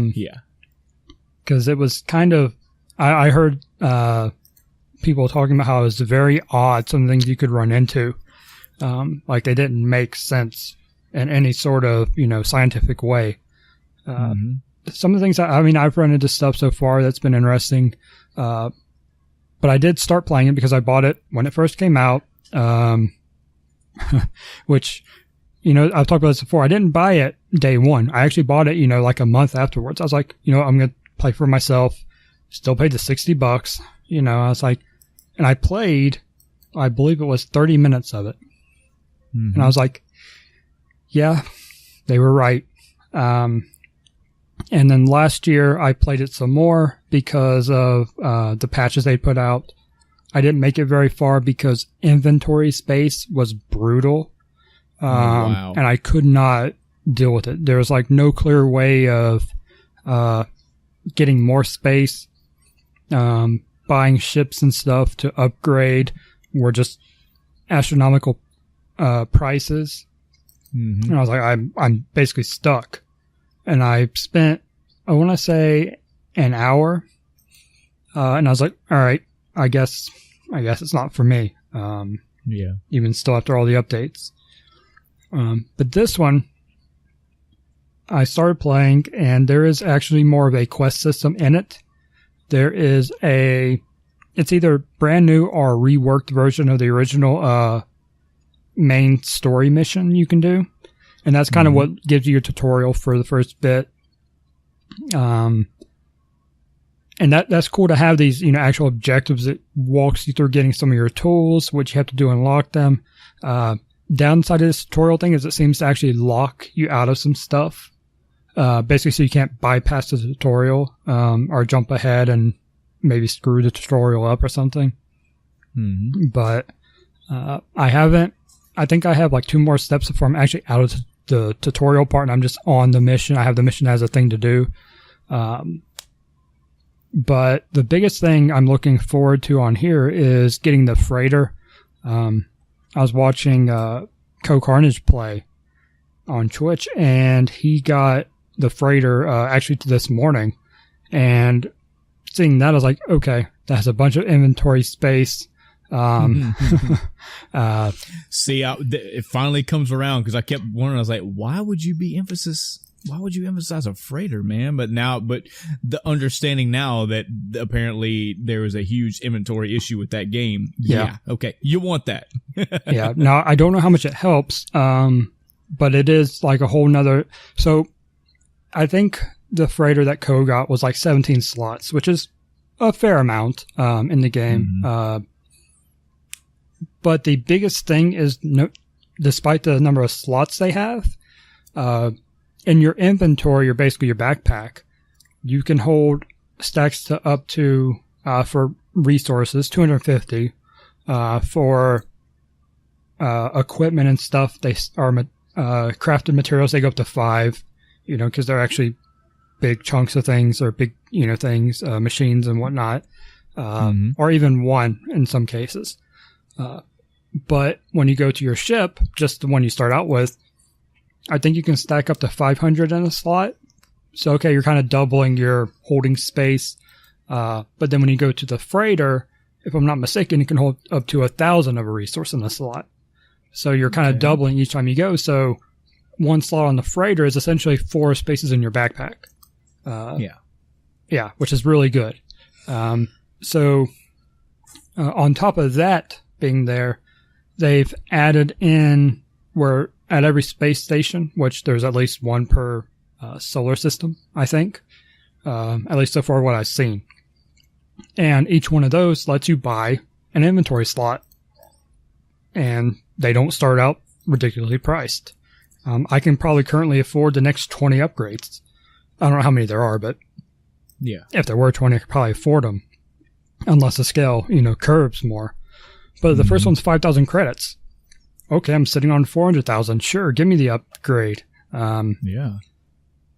So that is a constant way to upgrade your inventory space as you progress through. The freighter, I don't know if you can have multiple freighters. I think you just have 1. I don't think the frigates give you any more inventory space, but I imagine better freighters give you more inventory space. That's the way ships work. That's the way everything works, you know? Yeah. I'm still using the base ship on my game. I haven't gotten to the freighter yet. Like I said, I think I'm around 2 missions off from getting one. I don't know if it's guaranteed, but it seems like you get the first one for free, which is really good. You just have basically a reward for a quest you do. Or for the main mission tutorial thing. I don't know if it's actually part of the tutorial or just happens to be a side quest in that area, which there are a lot of tutorial-like side quests in this first little area. But it's surprisingly okay. I think before I give, final judgment on it, I have to get past the tutorial and actually move out and see what else there is to see. Right. Because there's all these missions and side quests and stuff you can do now. There's a lot more to explore as far as, not more size-wise, because it's still the same universe, if you will. But there's more on planets to explore. There's more, to deal with in that aspect. So overall, it's a much better game than it was when it started out. It actually feels, like a finished game. And right now, it's basically half off everywhere. Even less than half off some places. I know Steam, I think it has it for $30 right now. And I'd say it's worth $30. Yeah. I wouldn't say it's probably still not worth $60, but $30, yeah, probably. Especially if you like sandbox games. For people that don't like sandbox games, probably still not, big buy for them. One of the other features I just thought about as I was thinking about the money and stuff, there are bases in the game you can build now. There's actually a base building system, which I'm really interested to do. Against some kind of tutorial. I just built a small base it wanted me to do for the tutorial. Because I was also on Garbage Planet, so I don't want to, build a base on a planet I can't go outside on because there's, firestorms or ice storms. Right. So that's kind of a fun thing to look forward to. What I'm really hoping that I don't think is in there is I was hoping bases would have some sort of storage to them. Build crates or something else. I'm really hoping that's in there. If it's not, that's going to be a pretty big disappointment because I don't really see a whole lot of purpose to bases, There is a feature that lets you literally teleport from your base to space stations you've been to, or maybe the closest space station, but to all your bases, which is a pretty big, boost to the fast travel capabilities in the game, which I can't unlock yet. I'm guessing after tutorial, because I built a little portal at my small base I built just to see what things did, but I can't use it yet. So kind of disappointing, but like I said, they seem to lock down a lot of stuff to force you through the tutorial. Which I'm okay with. If you don't get distracted, it's not that long to go through it. But that's if you don't get distracted, which in a game like this, that's going to happen all the time. It's like, oh, okay, my objective is to go mine copper. Oh, hey, what are these ruins? Oh, hey, what's over there? Man, my inventory's full. I need to go sell stuff. Oh, hey, while I'm on the space station selling stuff, I need to talk to all these NPCs. Oh, these NPCs have stuff for me to do. Yeah, it's one of those. So it's hard to stay on track, which at first I was pushing through it pretty fast, and then I got to today and I was like, I need to push through, and I'm like, this planet sucks. It doesn't have anything I need, so I need to go to another planet. And I was like, oh, wait, I need to do this stuff. And yeah, today really for me, it was rough because I was trying to inventory management because I know materials I need like in the next 2 hours of play. So I don't want to get rid of stuff, but I don't have the inventory space to hold it. So it's like, okay, well, I have it. I guess I'm going to have to refarm stuff. So I'm like, okay, what can I use it for now to not completely waste it? Because it sucks. Co actually did this today. He sold his cobalt. It sells decently, and it's used for pretty much nothing early on. And his very next quest was make this, and it's like, oh, one of the ingredients is cobalt. Oh, man. Yeah, exactly. And that's why, that game is such a big hoarding game, but you don't have the inventory space to hoard. So it's really brutal in that aspect. But at least selling it, you get money for it, so you can, buy other stuff you need, or you could even technically buy it back at a little bit higher price. But man, yeah. Nobody wants to do that. No. Come on. Nope. Yeah. So No Man's Sky update's pretty good. There was an issue. They actually put out a patch today because people's saves were getting corrupted. like fairly frequently. It's not good. Nope. But fortunately, like I said, they put a patch out today. The issues were, really discovered yesterday. So it's really good turnaround time on getting it fixed. And I think it was pretty specific conditions for getting the save glitch. And it would actually, what it would do is it would crash your game as you went to load the save, and then that would corrupt your save. And that crash was caused by X and Y, I didn't run into it when I played. I also didn't play multiplayer, which is one of the things that people are saying caused the issues. I actually disabled the network part of the game so that I wouldn't have to worry about someone randomly joining me. Because I don't even know how that works. So I didn't want to risk it. I want to get through the tutorial, figure this stuff out, and then I'll, open stuff up or maybe look for people to play with. Because I'm not sure how it works when...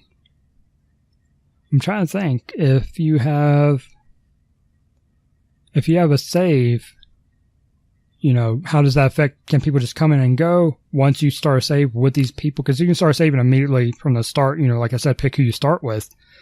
How does it all work? I don't know. Kind of curious how all of that works with the saves and whatnot. If there's any flags on it or stuff besides literally what you see from the other players. Like Cole was playing today, and he picked up from the multiplayer save they did yesterday because he was playing in, the first time he started, he was playing in survival, which limits your resources and, makes it a little harsher. But the multiplayer game they started was on normal. And he picked up that normal run because survival was just ridiculous, especially for like a first playthrough.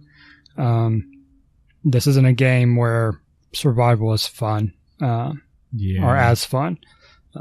And there's also a permadeath mode, which is survival plus permadeath. So it's pretty brutal. And there's an achievement for getting to the center of the galaxy on permadeath. So that's interesting. But he played it on multiplayer on normal and then played today single player on normal. And he could still see the building from one of the people he was playing with. It's like eternally marked in his game on that planet, that this is this person's base. Don't know if that's because it's the same planet, and that's kind of the way it works. You claim a planet, everybody sees that you claimed it and whatnot. Or you build your base. I don't know if that's just because they were playing together or that's just how the game works. You see stuff from other players consistently, as long as it's uploaded. I think you can choose not to upload your base and nobody else will ever see it. But they did that because they were, seeing each other's stuff. So I'm really curious about the multiplayer network aspect to it, but haven't done that yet. Which is what apparently a lot of people are. I mean, that's been the big selling point for this patch period. Aside from, hey guys, we're sorry, we're making it better. The multiplayer thing is just something that everybody's piling on right now. Yeah. For a couple of reasons, I guess on the low end, just because this game was supposed to be so big and so open world and so open ended that having a universal theme. Yeah, of course, multiplayer. Yeah. Mm-hmm. What can we do in this universe? But also that apparently whether it's hype or not, we'll find out. But apparently the multiplayer aspect in general of this game is just being hyped up. It's just something that's really fun, really engaging, lots of shit to do, a lot of new cool additions. So yeah. I'm glad you're enjoying it. It's going to be interesting to see how that progresses. Yeah, I think if you have a group that is actually sitting, specifically working together to accomplish something, I think the inventory management becomes easier because then you can, one person holds this, MMO style hoarding where you, assign roles.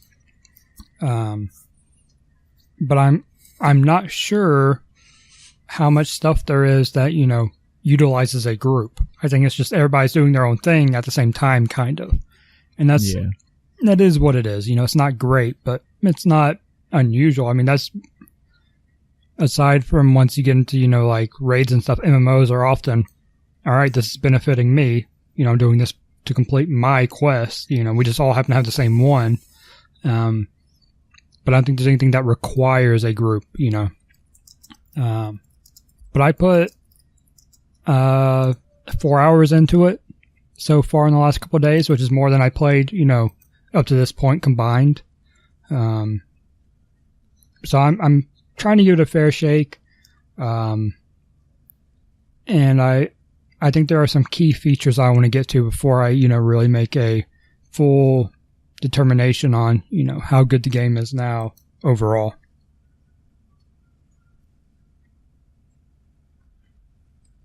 Have you had any interest in playing it? I gotta say, man, the redemption story of this game as a whole has had me remotely interested. Just to get my own. It's kind of becoming like a science project almost. Yeah. Like I want to see for my own sake if this is bad or good. I don't think I'm gonna know the true story of how I'm never gonna, unless I play like an initial release or like the first patch release, whatever. I'm not gonna have physical hands-on knowledge of how bad it was. I've just heard from way too many people that it was a mix between horrible and just a flat-out disappointment. Mm-hmm. This game becoming better, and there's so much that's being added to it, etc., is making me interested. I can tell you now, just the initial trailer that I first saw of this game, the initial announcements, all that hype completely went over my head. And this is all discussion we're going to have on our actual hype topic. But I wasn't like Star Citizen has me fairly enthralled, has me very interested because of the scope and scale that game is trying to be. Mm-hmm. And the fact that they keep continuously adding to it. And I know, I think Adam said that they finally stopped that, which is good. There's going to come a point where you have to tell a game to stop. We can't add no more. We just got to release something. But the big draw for Star Citizen as just a comparison is that they had this great expansive universe idea, and they kept adding stuff to it and adding to it and adding to it and just making this intricately detailed, expansive, huge, like universal simulation, exploration, combat, what have you game. When I see trailers for No Man's Sky, it's more like I see a ship flying through space, I see it landing, I see a guy getting out punching rocks, and then I see him get back in his spaceship and fly around some more. That doesn't appeal to me really too much. The fact that every world was supposed to be different, and you come across different alien races and different alien types, and the plant life, and the worlds have different atmospheres and all that kind of makes me a little bit more interested. But again, not too, I want to drop money on it. And even with all the new additions, so after all that being said, then the game got released and it was like, yeah, this is garbage. That made my opinion go way downhill, and now it's more like a redemption story. Mm-hmm. So, I mean, if I had to label my interest level for this game, it would be a science project. It would be just for me to get in and just play it and see if I like it, see if I can butt up my my actual playing against opinions of others of, what it's become. But like a Bloodborne sequel, this is not.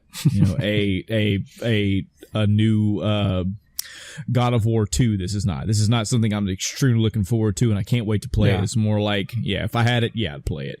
Yeah, and I think the final thing I'll mention, because I probably should have started with this, talk about it a little bit. All these patches, this is not a DLC. This is literally an update to the base game, rewriting, core code. And it's all free. Yep. So, if you own the game, of course. Again, giving all the shit that it went through, I'm not going to say it's to be expected, because it's not something you should ever expect a company to do, but it's completely like, yeah. This game was released as it was, and nobody cared for it. But you're taking the progression of the game and the feedback of your community seriously, and you're going, hey guys, here is a huge fucking I'm sorry. Have fun, please. Yep. Yeah. I don't want to blurb too much more on it. Again, I've got a lot, maybe not lots, but I've got my thoughts about it. We actually have a topic coming up in the future about hype for bad games, and obviously this is one of the games we were going to talk about at one point or another. And I've got more stuff to say about No Man's Sky. I'll let it all then. I'll let it all out then. What else for your week? That's it. That's taking a lot of my time. Cool. Well, let's see. Where do I want to begin? I got to tell you and the audience as well, and it's so funny because time makes this not a fucking point anyway, but it was genuinely difficult for me to come off my personal life today and jump on here and to record. Do not misunderstand, Chris or audience. I love recording these episodes. I love this podcast. This is a very fun, no money gained hobby of mine. I'm just going to keep fucking stressing that forever. But when I got home, the end of one there, so I've got a playlist playing, and the end of a video had stopped, the end of a video had happened, and the start of a new one had. This was a playlist that was playing all of the games done quick for SGDQ 2018. The last game that finished was Undertale, which was pretty cool. The new video that started up as I got home and pressed the pause button. I'm going about my house to get my laundry done, starting some food, and then I hear a Super Mario Maker 3v3 blind level race. And I said, "Oh, come on, SGDQ, come on, come on, playlist. You couldn't do this later. Why you got to do this now?" For those of you that don't know, that haven't, if this is your first or second, or you just happen to have not heard our previous episodes about GDQ, it is definitely something you should check out. I love promoting this function. It's called Games Done Quick. You can just Google Games Done Quick and it'll take you to their website. This is where speedrunners from across the globe come together. Well, usually across the states, but mainly, it's world renowned. There was some, I think there was a Swedish gentleman, Spanish gentleman, some Canadians are in there. But either way, speedrunners, people who go through a video game incredibly fast. Like if you can beat Super Mario Brothers 1 in 20 minutes, they can do it in 5, just making it work. That's how they do. They just go through games incredibly fast, sometimes using hacks and glitches and exploits to make it happen. Other times they're just really fucking good, really fucking fast at this game. They get together and they play games on stage for a charity. I think the main one is Les Enfants Fair. Doctors Without Borders is what it's called. Mm-hmm. It's also cancer research to do for, they generate lots of money. They do this every year. They have, I know 2 main ones they do every year is GDQ and SGDQ. Yeah. Advanced Games Done Quick and then Summer Games Done Quick. Awesome Games all Done the proceeds. Quick. Yeah. All the proceeds go to charity. There are incentive runs that you can donate for during the runs. Like if you want to have somebody beat a game in one life as an example, or if there's a secret boss that's not part of the main story, but you want them to play, you want them to beat that boss anyway, you can donate for stuff like that. They have commentators with behind them on a couch that will talk over the gameplay. They will explain stuff that's going on in the game. They'll make humorous banter, blah, blah, blah. You can hear people getting donation announcements read during the play. Just all around, this is, if you're into gaming at all, this is definitely something at the basis level, just for the charity of it, you should check out. Just check out GDQ, Games Done Quick, and get involved. They've been doing this for several years now. They raise a couple million almost every single time, and there are countless YouTube videos now, given the fact that it's twice a year. Plus, there are other speedrunning videos across other campaign or other events. The speedrunning as a whole is a huge, huge scene and a huge thing all in of itself. So, for those of you that don't know me specifically, Super Mario Maker races, this is my thing. This is my fucking Super Bowl. This is the most important thing that I watch these for because it is awesome. Just to explain to our lovely audience what this is, Super Mario Maker is a game for the Wii U. I think it was also for the 3DS. There may even be a Switch version either out or coming out. I think it's already out. Either way, the idea is like, it's almost like Mario Paint. It's basically you get to create levels in Super Mario World. You can get to take various background styles and themes from Super Mario World, from Super Mario games. You get to take Mario Brothers sprites, enemy sprites, background objects, the bricks, the one-up blocks, stars, clouds, all this. You get to basically take these and stamp them all over and make custom Mario levels. The Super Mario Maker blind level relay race is they'll have two people sitting side by side playing on two different screens. Somebody has made a level in this game that these racers have never played on before. That's the blind part of it. They don't know what type of level they're getting into. And even, again, Super Mario Maker as a whole, that is a whole other genre of stuff you can get into as well, because that's another big community where people get together and just make these they'll make some gimmicky levels, some fun levels, but it's penchant for people making insanely hard platforming levels. So these very talented speedrunners, usually these speedrunners of this race are people who have ran either one or multiple Mario games anyway, and they're incredibly fast, incredibly talented when it comes to Mario or platforming games, period. So they're very talented. They're very skilled at playing these type of games. So they sit down side by side and somebody presents them with a level that here we go. Here's a level 1, whatever. And they have to race to get through this level. So the challenge is playing these super incredibly hard levels that they've never been through before, blind, with no knowledge of how the level's going to be set up. The minute they die, this one is a 3v3 race, so they each have two other partners with them. There's 3 people on one side, 3 people on the other. When one person on that team dies, they have to immediately get up, give the controller to the next person. The next person sits down, and then they have to work through it. They can watch the gameplay as it's being done. They can communicate with each other like, hey, about 20 seconds in, there's going to be this block. Make sure you hit it. Or, they will see that a ghost will appear out of nowhere at this part of the match. So they can look forward. And the idea is whatever team makes it to the end of the level, they get a point or something like that, and it'll move on to the next level, and they play level after level after level, and the one who has the most victories wins. This is a basic broad summary of this one. There have been past Super Mario Maker relay races, and they all have they have some varying different rules, but that's generally the idea. You're trying to get a team through an incredibly hard platforming level as quickly as you can first. And I love it. It's so awesome. The commentators are there to hype you up. You can see that they are trying their best to make it through these. And the closer and closer they get to the end of those levels, the closer they get to that exit, it gets more intense, and I get more excited.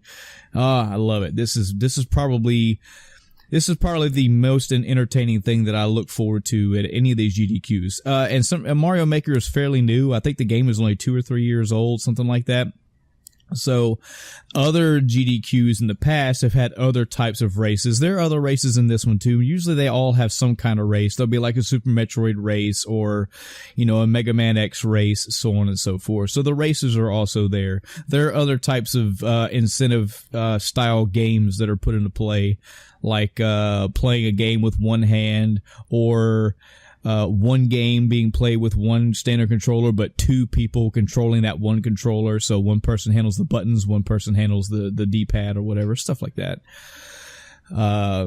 So yeah, I'm looking. I have the other screen paused on the other screen as I'm recording this. I'm only about 7 minutes into this video, and I'm like, oh, yeah. I can't wait. Yeah, I actually caught that one live this year. I missed it last time, but this time I was like, oh, it's on schedule, and I was like, yeah, it's a pretty good time. And working from home now, I was like, all right, I pretty much won't miss it unless it's in the middle of the night, which they wouldn't do for something like that. Yeah, it was fun to watch. Yeah, I would definitely say, in my opinion, for those wanting to get into the GDQ scene at all, if anything that I've said have sounded fairly interesting to you, you can check out the Super Mario Maker races. You can just go to YouTube and type that in, GDQ Mario Maker race, whatever. You'll find there's probably about 4 or 5 of these total by now, and they are awesome. That will probably lead you down a hole of other games. There are so many different varying games that are played, and I think this year particularly they've been adding more and more like indie type games, games you haven't heard of.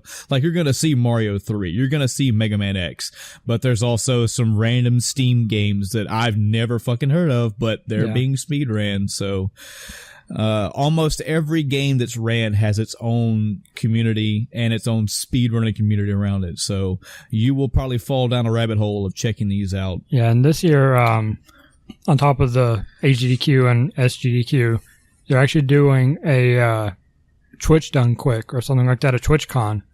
Wow. I'm not sure how long it is. I think it's like 48 hours or so. Don't know the details behind it. Just saw an announcement essentially.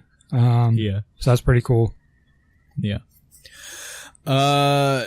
So if you're interested at all in GDQ, again, check it out. I would like you to either pause or fast forward past this next part because I'm going to have a little powwow with Chris about some negativity about GDQ. All right.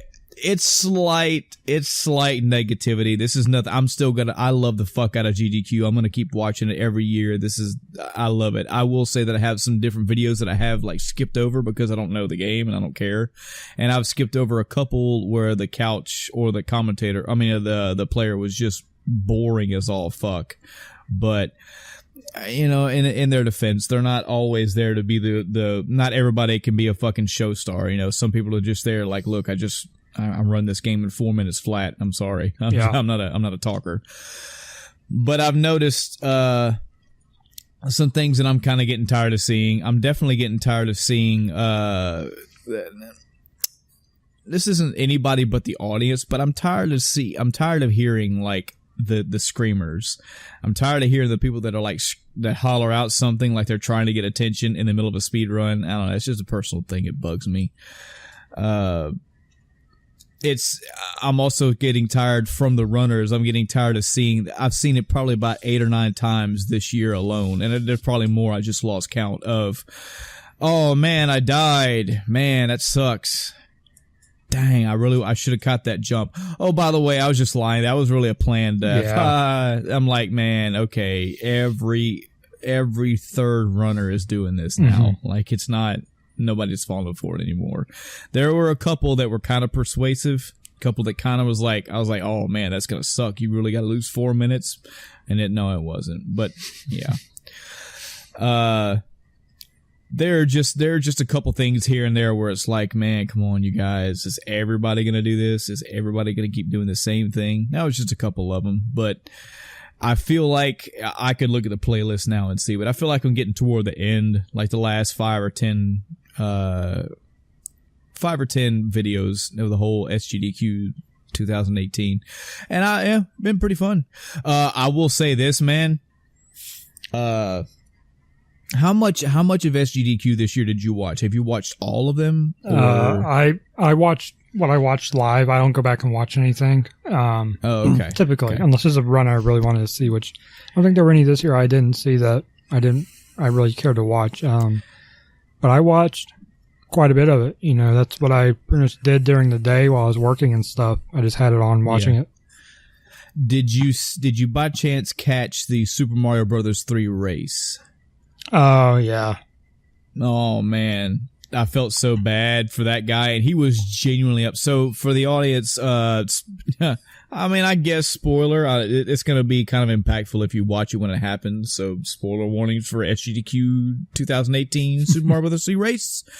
But so these two runners are racing side by side, and I gathered this over hearing them talk, and especially after the incident happened, because he kept talking about who he was, and apparently the guy on the right really looked up to the guy on the left. Like, the guy on the left was like a super accomplished Super Mario Bros. 3 speed runner, and the guy on the right was kind of coming up in the scene. Like, he was really good as well, but he wasn't that level. He was basically having like a mentor. He was racing his mentor, so to speak. That's the level that he put him at. And apparently, this must have been like 5 or 6 worlds into Mario Brothers 3. Mm-hmm. He like kicked the other guy's Nintendo accidentally or something and caused his game to like freeze, and it fucked his race completely. Like, he was out of the race. Yeah. And the dude that actually did the moving or the kicking or the pushing or whatever, I mean, he was devastated. Yeah, so it wasn't just that. So I actually caught this partway through live, but I believe at the beginning the console actually got bumped by the other guy. Grand Pooh Bear is the one that did the bumping. I don't remember the other guy's name.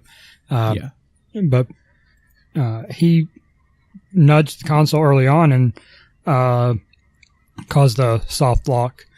But then the other guy essentially caught up. I think they let him do a warp to, get about the same area, and then they were near the end of the game, last world or whatever. And then Pooh Bear missed the jump, died, dropped his controller, because of that controller dropping, hitting the ground or something, or his feet hitting the ground at the same time, whatever, jarred the console enough to soft lock the other guy. I don't think he didn't actually make contact with it that time. So, well, I was talking about both of them because I thought both times it was his fault because he kept apologizing for both of them. But the first time was like actually bumping the console, and the second time was just jarring the floor enough. Yeah. Either way, he caused both of them. Yeah. And that first time it happened, just watching him. At first, I didn't understand what was going on. I was kind of trying to figure out why, like, because he just like stopped completely. Took his hat off, and he was like, dude, man, because then you're not going to have this item, and you need this item and this item, and it's like, no, man, I'm going to go, I'll catch up to you, and he caught a warp, and it took a few minutes, but he got right back up to it. So the guy on the right, Pooh Bear had stayed still. He was on the world map and he just stayed still till they caught up. They were clapping and cheering him on like, yay, good sportsmanship. There were donations coming in going, hey man, it's okay. Good sportsmanship. Y'all let him catch up. And they continued the race and went on and went forward, and they had to change their routes a little bit and change how they were going through the worlds because again, the guy on the left was missing items and whatnot that were crucial to what they were doing.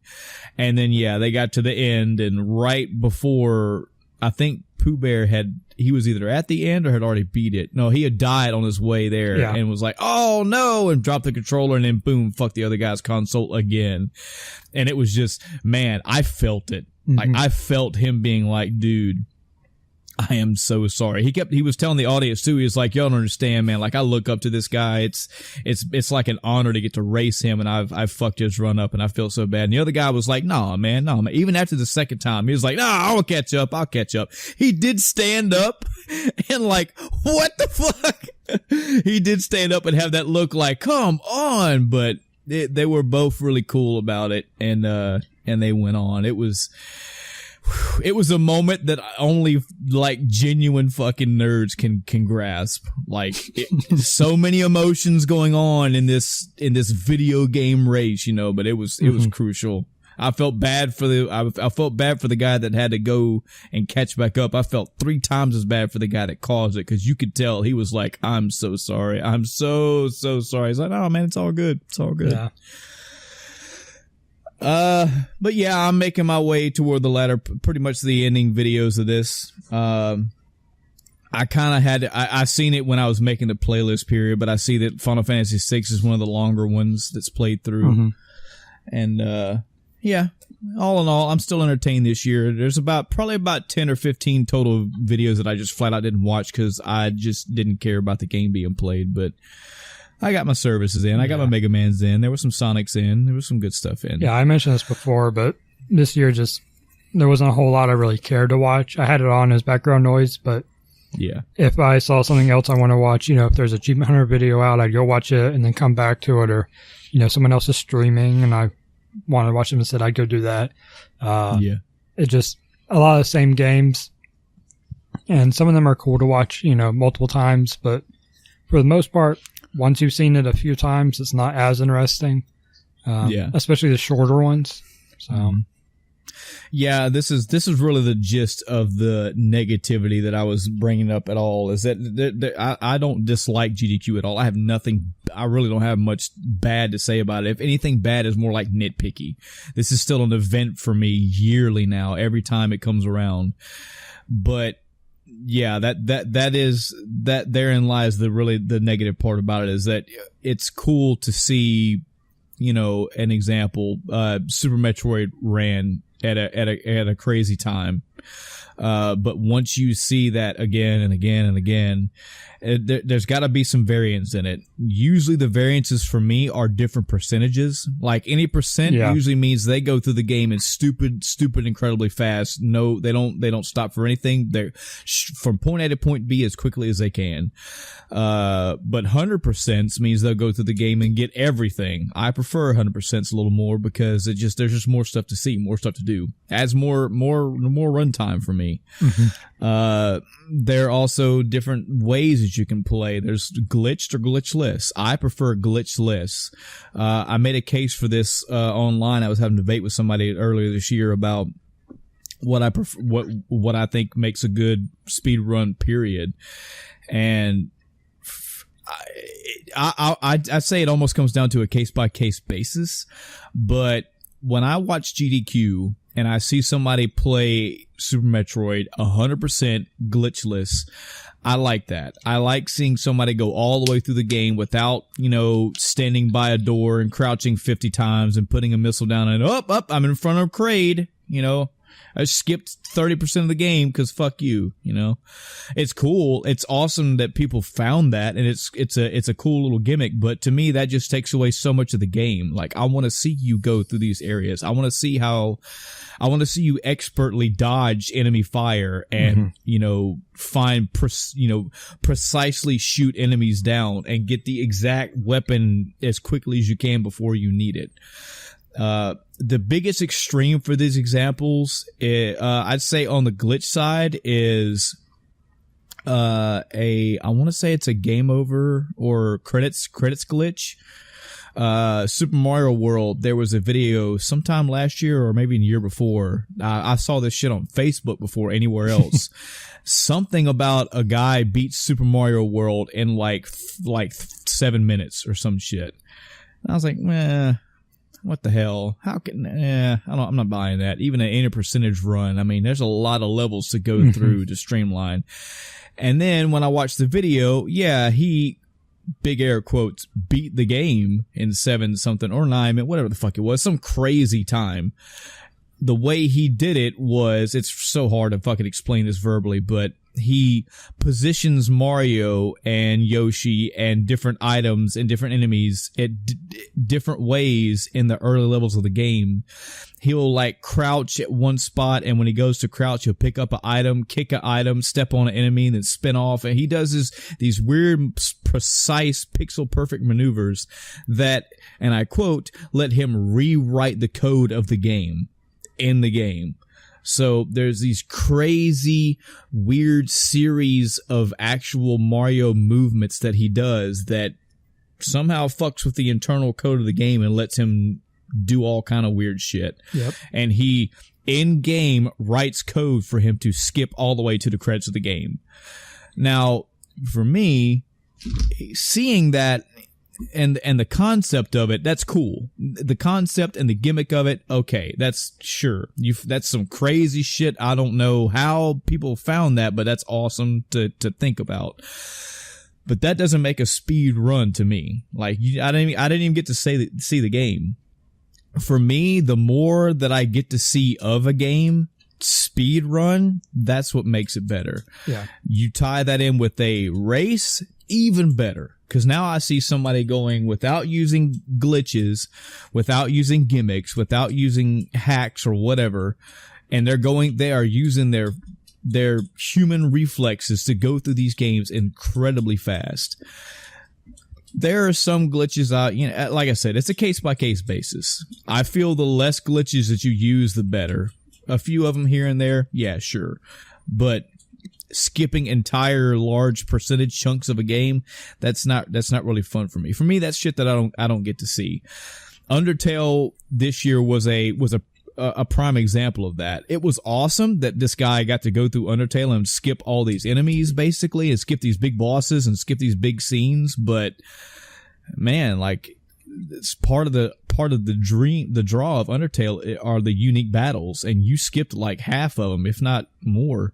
That kind of sucks for me. It's cool that you knew how to do it, but it is what it is.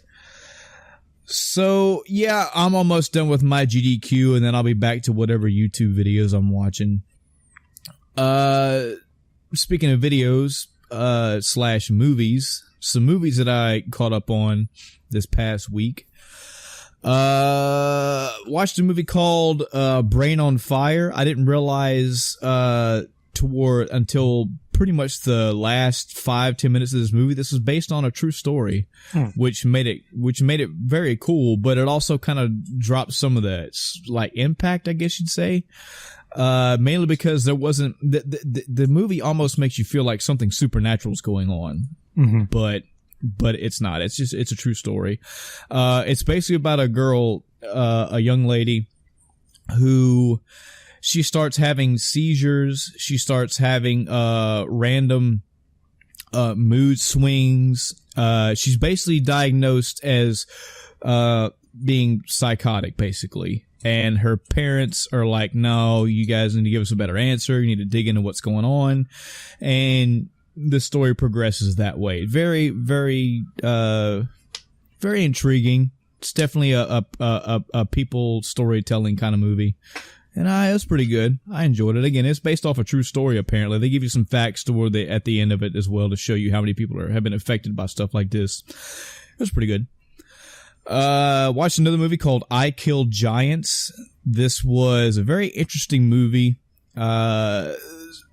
So apparently this movie was billed as like from the producers or directors or whatever of Harry Potter. And you can see that there are some fantasy spots in this movie, but this is more of it's basically the story of a girl.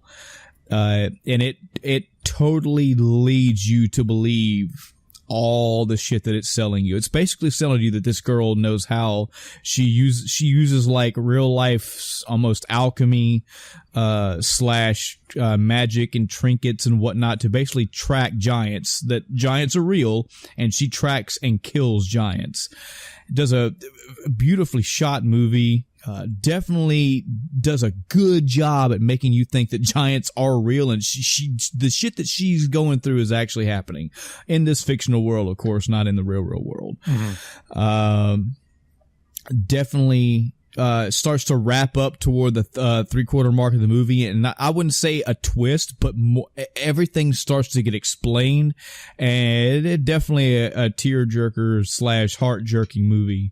I would definitely recommend this for anybody that has little girls. The fact that this is the main star of this is a little girl. This is a female protagonist style fantasy kind of movie. Just if you're gonna watch it with them, you're probably gonna shed a tear or two. It's definitely it's deeper than what it makes out to be, but. Again, if you're going in thinking this is going to be Harry Potter-esque, it's not. There are some fantasy scenes in it, and there's some fantasy stuff going on, but yeah, it's not, Ronald Weasley. It's not that. Isle of Dogs. This is a Wes Anderson movie, and I watched this one because, for those of you in the world that have not watched, Oh man, I always forget this name. I can't believe I do that. It's the Hotel Wes Anderson. Don't fail me now. Hotel Budapest, the Grand Budapest Hotel. Good Lord.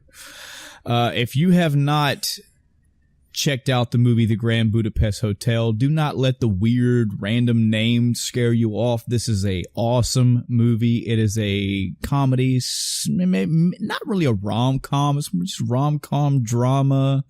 It's just a great movie. It's definitely a out of left field movie for me. It's not something that's in my wheelhouse to watch, but I did, and I had such a great time watching that. Having said that, Wes Anderson has a particular style in most of the movies that he has made. They all kind of fit.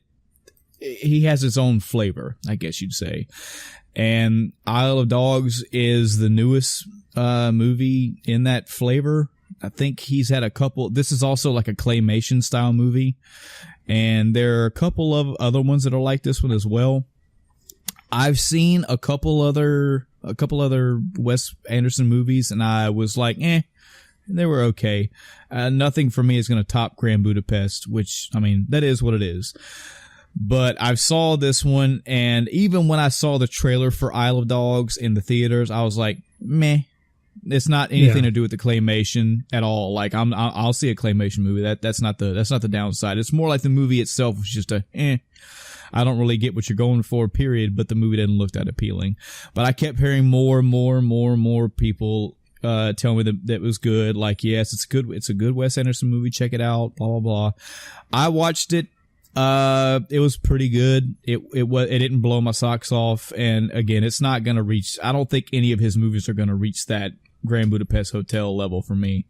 Not to say that they need to, but apparently you're supposed to know what you're going into whenever you go to a Wes Anderson movie, which now that I've seen like 4 of them, I do. I get his storytelling ways, but this wasn't like some sleeper hit of his for me. It was okay. It told a pretty good story. I'd say for anybody out there, it's worth a watch just to see if this is up your alley. It wasn't bad. I will say that it had its charming moments, but yeah. Yeah, I was really curious. I saw the trailers in theater. Yeah, the movie's about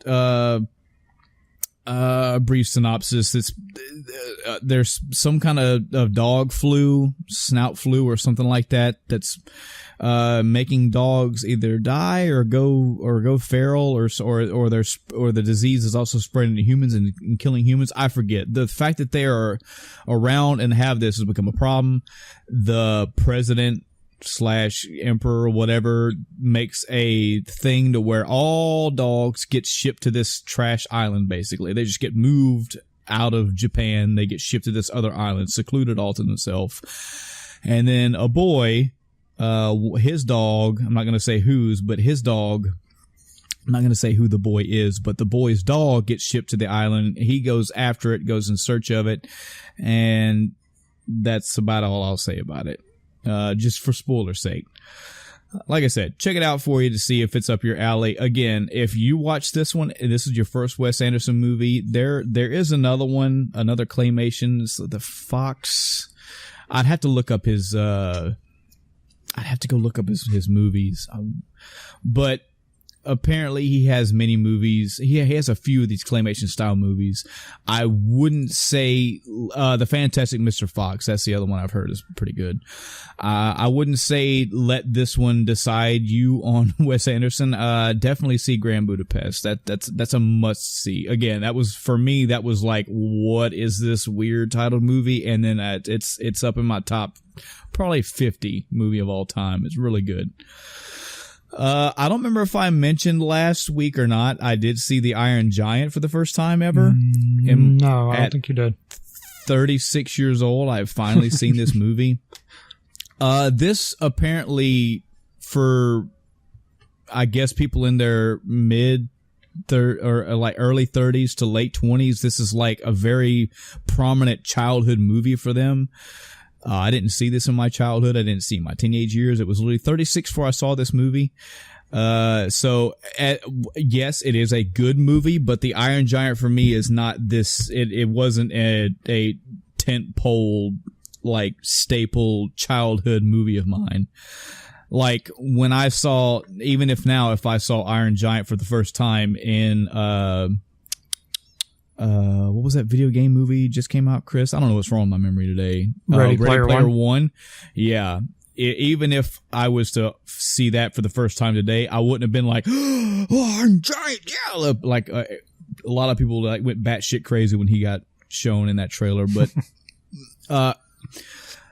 Iron Giant, finally got to watch it. Pretty good. It didn't blow my socks off. It didn't like shove any of my childhood memories out of the way and take its rightful place. It had its moments. It was a pretty good movie. Yeah, it was probably a one-time watch for me though. And I think that's it for my movies. On to, I'm trying to think, is there anything else not game related? I don't think there was. If there was, I just don't remember, and it's not important. So, video game shit, right? So last we left off in my world, I had picked up and started playing after much hassle and much to do, Final Fantasy VIII. Mm-hmm. I'll say this again for those that didn't catch the episode or the one before it. I played this game because I have not played it in close to 2 decades. I have played through this game in its entirety. I have beaten this game twice in my life.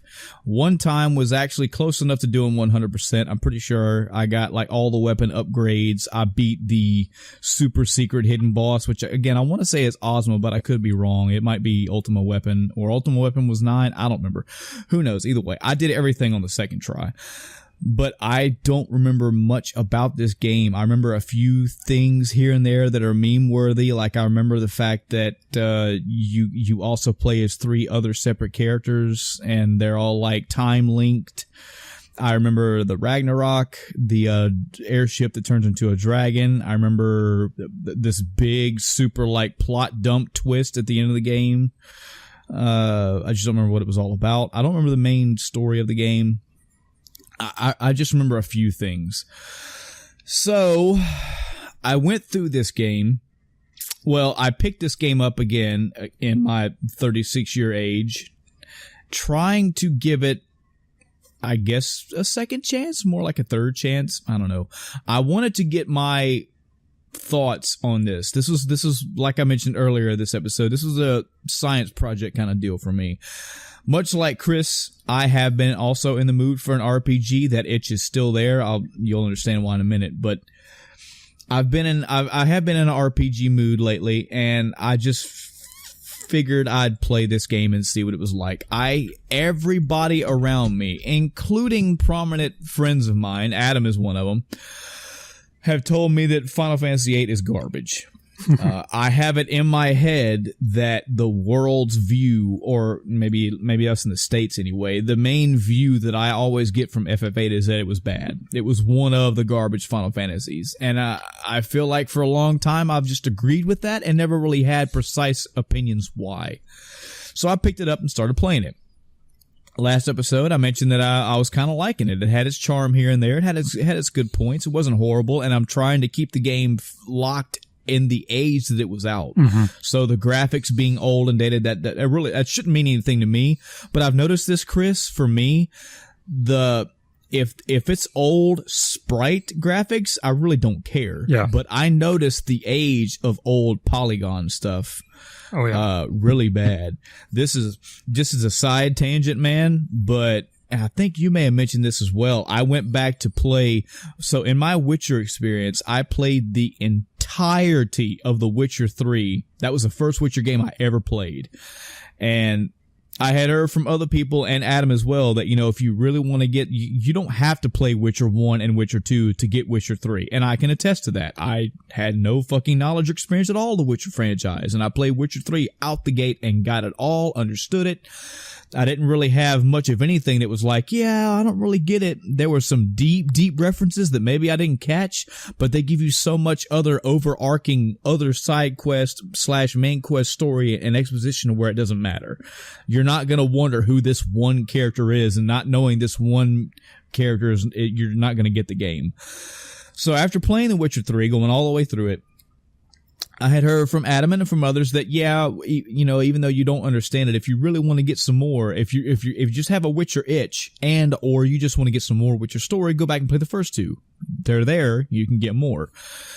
I went back and started playing The Witcher 1 first. One, it being a keyboard only game threw me off right off the bat. I went out of my way to get XPatter or whatever to make that fucker work with a controller. Yeah.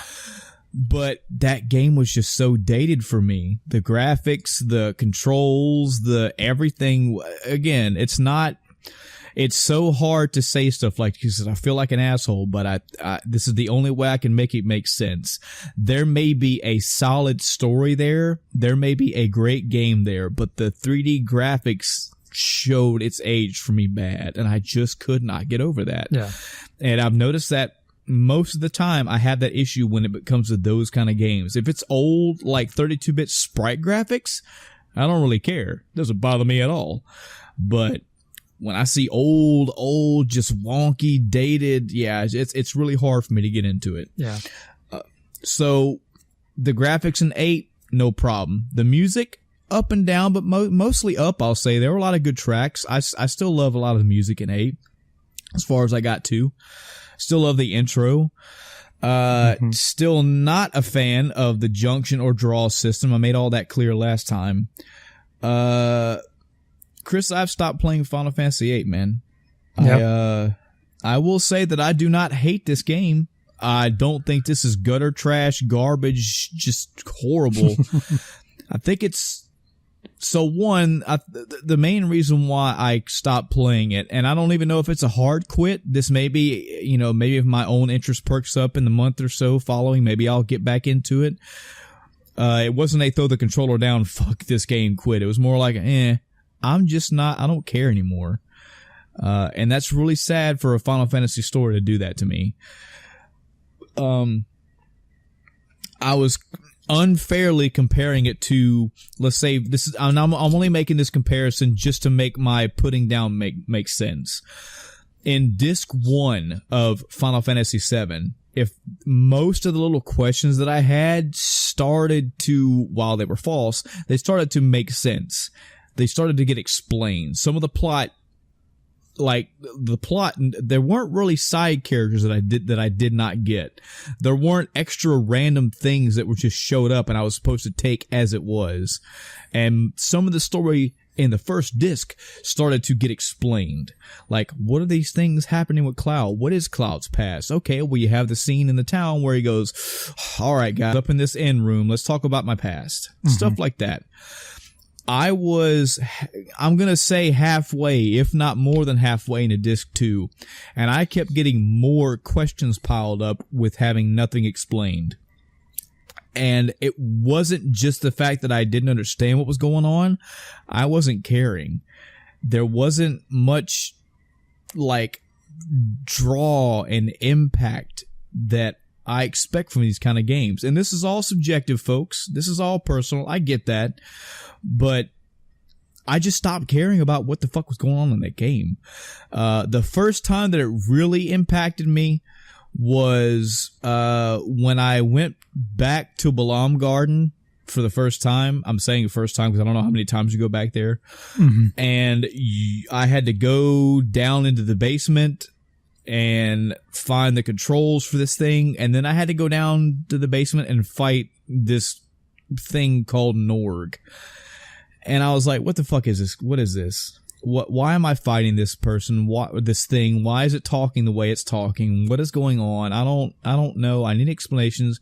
Yes, folks, I know that is a Shumi, and I know that there's a side quest in the game where you go to the Shumi tribe and you can do their own quest, and maybe more of him and other shit will get explained. But therein lies part of my problem. Then I went to the prison. Or maybe this is before then, I don't remember. And these little fucking orange, monster looking kitty things were around. I was like, what are they? Can they talk? Can they not talk? Why are they here? What's the point of them?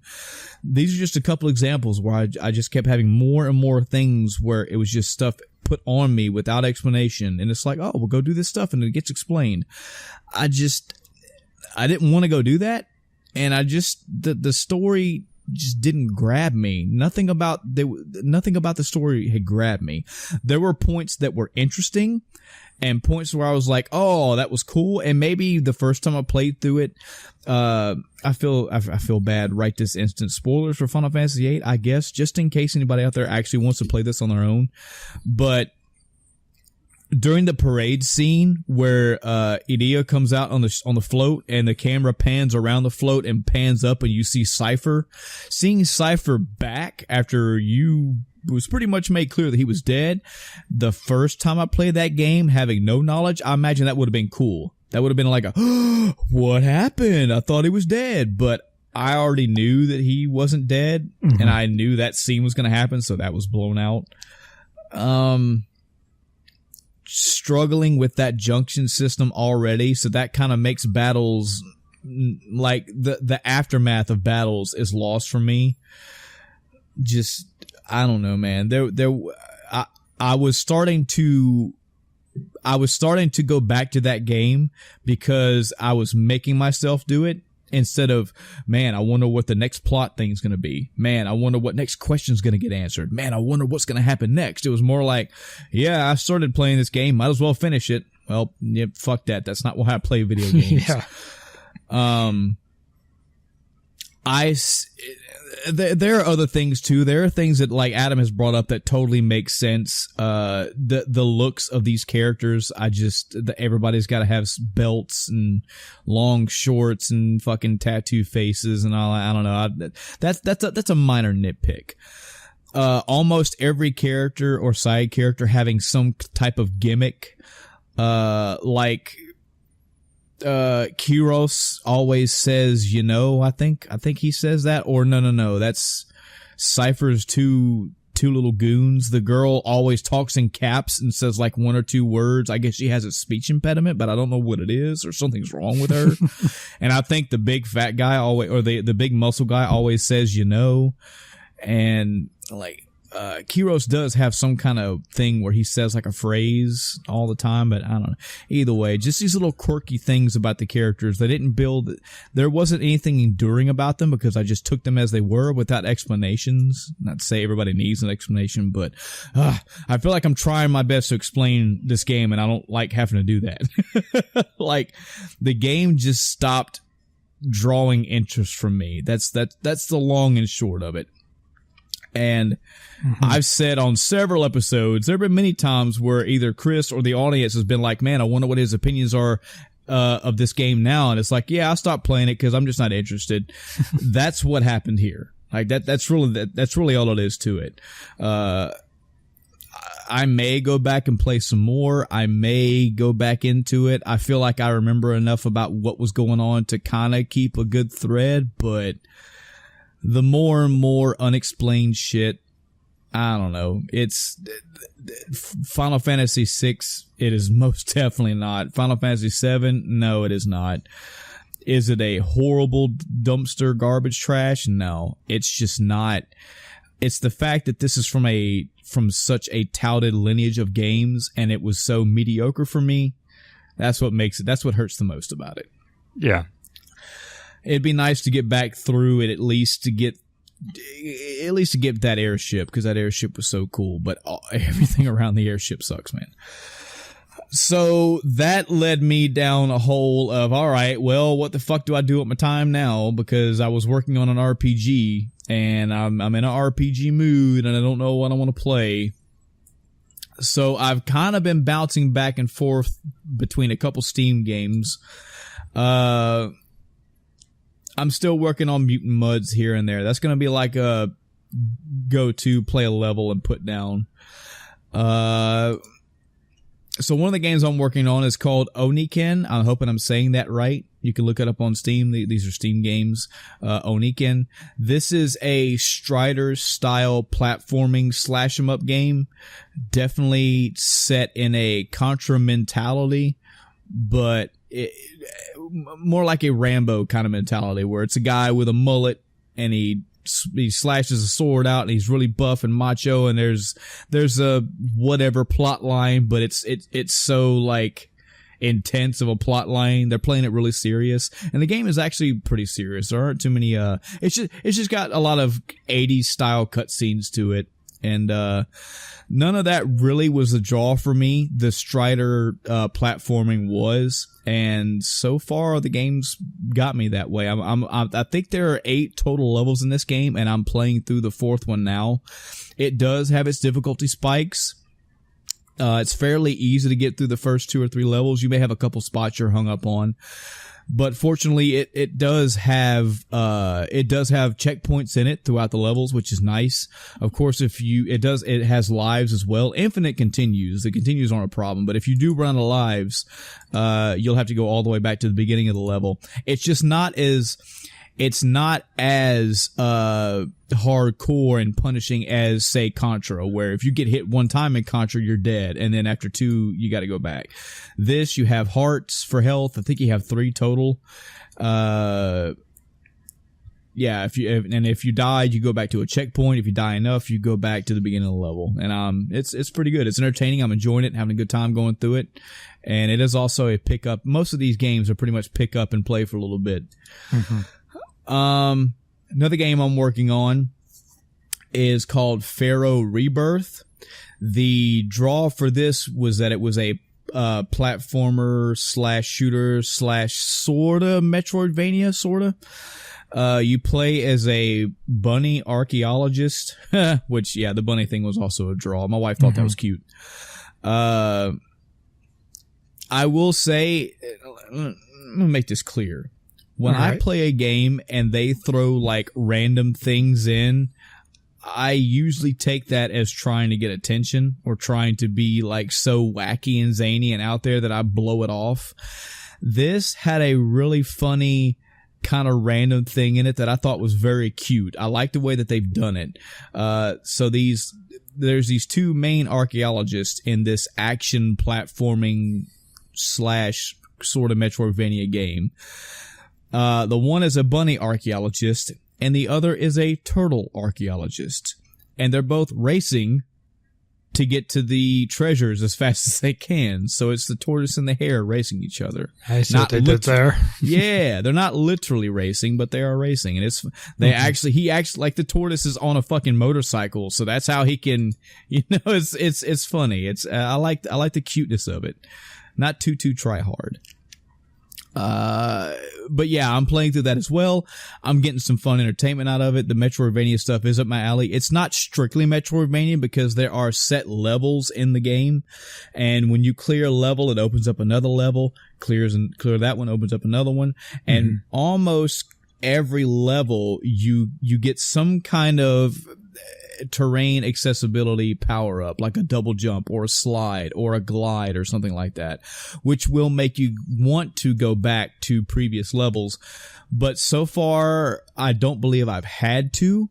And that's usually the thing about Metroidvanias, is that, you needed that double jump because you could only get this key to get to the next world by getting that double jump. This has been more like, yeah, if you want to go back and get some more power-ups or some more treasures or some more items or whatnot. But it's still nice. It has that, I got to keep this door in mind because I can't get through it, or I got to keep this small hole in mind because I see that I can get through it. I just physically can't do it yet. I'll come back here. It's gotten most of my entertainment. It's been pretty fun.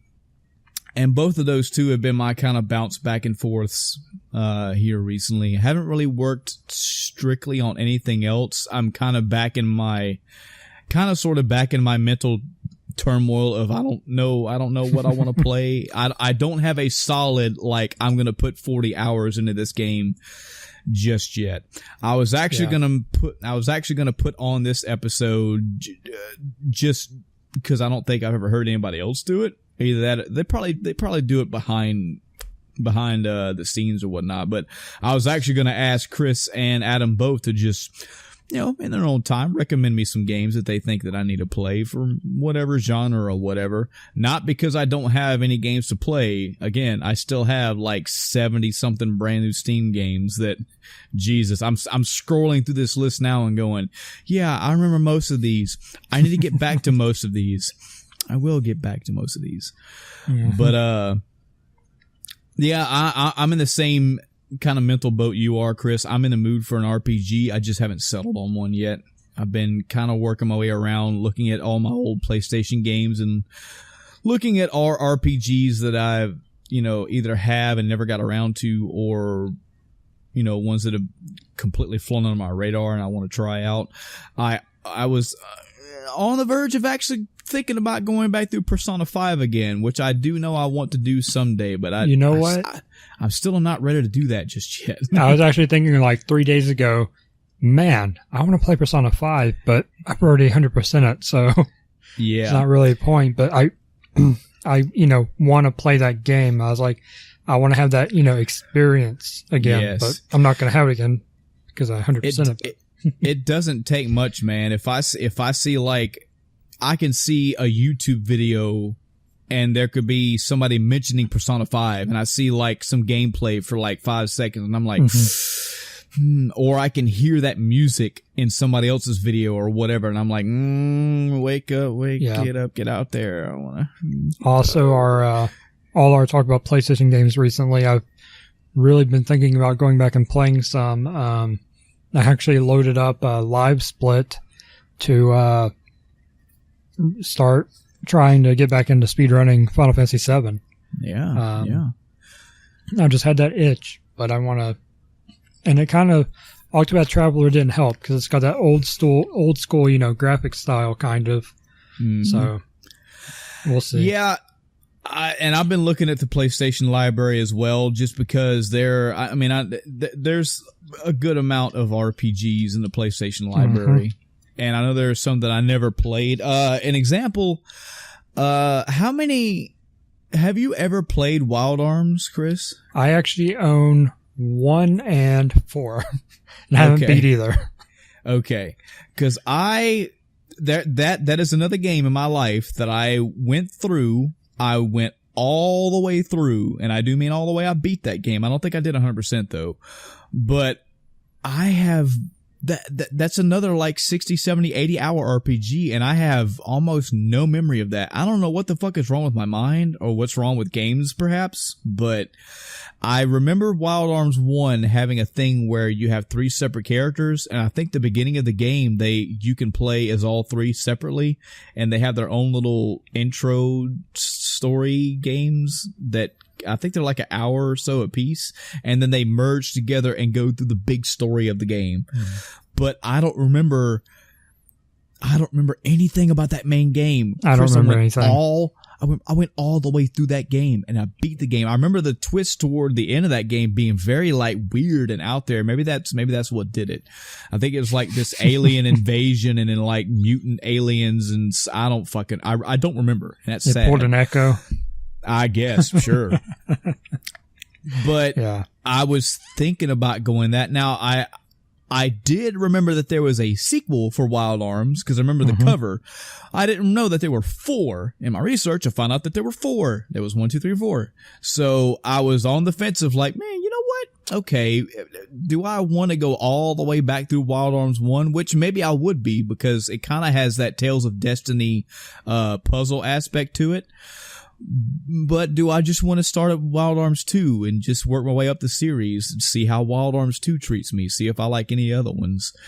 Do I want to go play Final Fantasy 9? 8 was bad, but I think I remember 9 being a little bit better for whatever reason. I think it absolutely was, yeah. But see, again, this is what sucks for me, man. I feel like I have some more memories of 9 than I do of 8. I only went through 9 one time, but I still just don't remember I can put like the play of that game together in my mind, but the big chunks of it are missing. The history of that game in my mind is missing. So maybe I want to go through 9 and just see how that one treats me. I mean, I think you'll actually finish that one. Yeah. And again, there are other PlayStation RPGs. There's PlayStation 2 RPGs the same way, you know, things I never went through. I was on the verge of getting Breath of Fire 5 Dragon Quarter, and I was like, no, still not doing it. I actually owned Breath of Fire 5 Dragon Quarter back in the day, and I think I played that game for 30, 40 minutes. Said nope. I love Breath of Fire. Man, Breath of Fire 1 and 2 are very good for people that want to play Super Nintendo style graphics, old school RPGs. Breath of Fire 3, man, I love that game. So fucking good. Breath of Fire 4, right underneath that. You know, it didn't have the same impact for me, but it definitely has a damn good story, good graphics, battle, all that. It's just right underneath 3 in greatness for me. 5, they came in and said, hey, here's all that shit you love from Breath of Fire. Throw it out the door. You don't need none of that shit. Whole new graphic style, whole new battle style. Just forget the shit that you knew. And I can't stand when games do that. Yeah. So I think I bought that. Either I didn't know or I just loved Breath of Fire enough to go, you know what? Maybe enough is in there to make it okay. And it was not. This was back. Like I bought this fucking game brand new back before. I don't know if this was back before GameStop or I think I just had to eat that. I think I traded it sometime later in my life. I got rid of that shit. Parasite Eve. That's another RPG in my time that I played. I only played through that one time. However, I do remember there being some, there's like a secret hotel or secret building or something. And there's like 100 floors of enemies. And if you beat all 100 floors, you either get an item or another cutscene or something. Well, I beat the game, folks. And I did that 100 floor building or whatever. Can't remember much about that game. I hate that. And especially with it being a Square RPG, you know. But I do remember being fucking good. It was enough to make my top PlayStation game list. Because the stuff that I do remember, like the combat and the music and the setting, all that. It's just been too long since I played it. I thought about going back through that one as well. Yeah, I just don't know, man. I feel bad looking back to my PlayStation games, the ones I actually physically own in my case to this day. Looking at the RPGs, I don't think I finished a single one that didn't have Final Fantasy in the name. Yeah. I feel so bad, and I want to go back through them just so I can finally finish these games, but, you know, I'll get there. I remember... I remember Adam talking. Have you played any of the front missions, Chris? No. None. Okay. I know he has. I think front mission. I believe that's a Square property. Front mission PlayStation. I believe that's a SquareSoft type game or Square. I think this has been before Square Enix. No, it was a Square Enix. Okay. Either way, it's supposed to be like a tactics style RPG, BattleTech, game. And he's talked up and down about it. That's another one that I've meant to get around to. Alundra. There's another one. I played through the entirety of it. Yeah. I've played through Alundra twice. The first time was way back in high school. I didn't beat it. I got close to the end and had to give it back or something. I played through it in my later years. I think when I was in my late 20s, played through it and beat it. I vaguely remember that there was a sequel. I've never played the sequel. There's another game that I could always get into. So one of the big takeaways from me watching the Alundra speedrun was that the second one shouldn't exist. Oh. So don't bother. Ooh, okay. It's it's bad enough to the point where it's like, oh, it has a sequel? No, it doesn't. It doesn't exist. Yeah. So, Grandia 2, that is an unsung gem right there for me. I played that on the Dreamcast back in the day. Loved that. One of the first, maybe it might have been before I started really caring about English voice acting, but for what it was at the time, really good voice acting in that game. The humor was enough. It was well written. But again, I'll take this all with a grain of salt. I think I played this game when I was like 20, 22, 23, something like that. So my tastes have changed. And this, maybe it hasn't aged. But that was Grandia 2 that I played. I played through 3 for about 5 or 6 hours. And I don't remember if I got sidetracked or I just didn't get into it. But I stopped playing that game and I've never went back to it. There is the first Grandia was on PlayStation, 2 discs worth of an RPG. I've never played it. Maybe I should go play that. Legend of Mana, another RPG on the PlayStation. I love Secret of Mana for the Super Nintendo. This is another game in that era. But I think, if I remember right, I think I actually have or had Legend of Mana, and I think the setup for Legend of Mana was different. I think it was like you had multiple characters and like they all had their own quest or something. There was something that was different about Legend of Mana. But the fact that I don't remember, the fact that I don't have the facts straight, maybe I should go back and see. Maybe the game A has aged for me. Maybe I need to play to get the shit straight, you know? Vandal Hearts. We were talking about that as a, if you like Final Fantasy Tactics, this is another tactics style game. Adam said it was pretty hard. I don't remember being that hard, but either way, it had a sequel. I haven't tried that one. There are lots of games out there. It's Tales of Destiny has a sequel. Oh shit. Thousand Arms. Heard of it. Never played it. Lots of RPGs from to pick from, and that's just from the PlayStation era. There's still the PlayStation 2.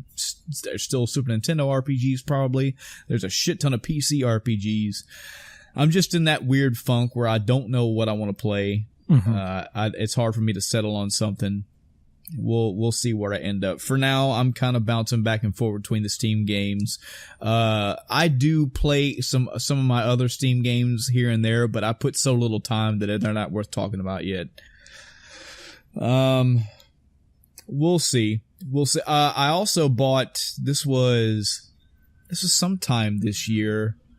There's an Atlas game that was. It was dungeon something shit. Dungeon Keeper. I can't remember the name of this game. Not Monster Lair, no. I feel so bad. I don't remember my own shit. There was a dungeon game by Atlas. What type of game is this? It's an RP. It's like a Golden Axe style game. And I want to say it was Dungeon in the title. I've literally got it in my room. I just don't want to get up and go look at it. Well, anyway, as I search through this and talk at the same time, I have that one. I bought it because I like Odin Sphere. And it seemed like it had kind of the same artwork. The gameplay itself might be different, but there's another game for me to try. The point here is, folks, I've got plenty of games. It's always been this way for me. It's hard for me to settle down for a game that I want to play. A game has to, especially an RPG, like even an RPG, just because the RPG has, 80, 90 hours to beat, I could stop, 15, 20 minutes, an hour in because I just don't care. Or something it just doesn't appeal to me. We'll see. We'll see where I end up. We'll see what I end up playing. I just don't have anything where next week you'll hear more about this thing. Because so far I don't really have this thing. I'm not even blowing through the 2 Steam games that I'm playing because, it's not because they're bad. It's just because I'm just taking my time. You know, I stop one, I'm playing another. Plus, I'm kind of bouncing back and forth between. I do play games and watch GDQ at the same time, but my attention can get divided. Like the Super Mario Maker Relay Race, probably gonna just be watching that. Yeah, and depending on the game, you look away for a couple seconds, you've missed so much. Yep. Dragon's Crown.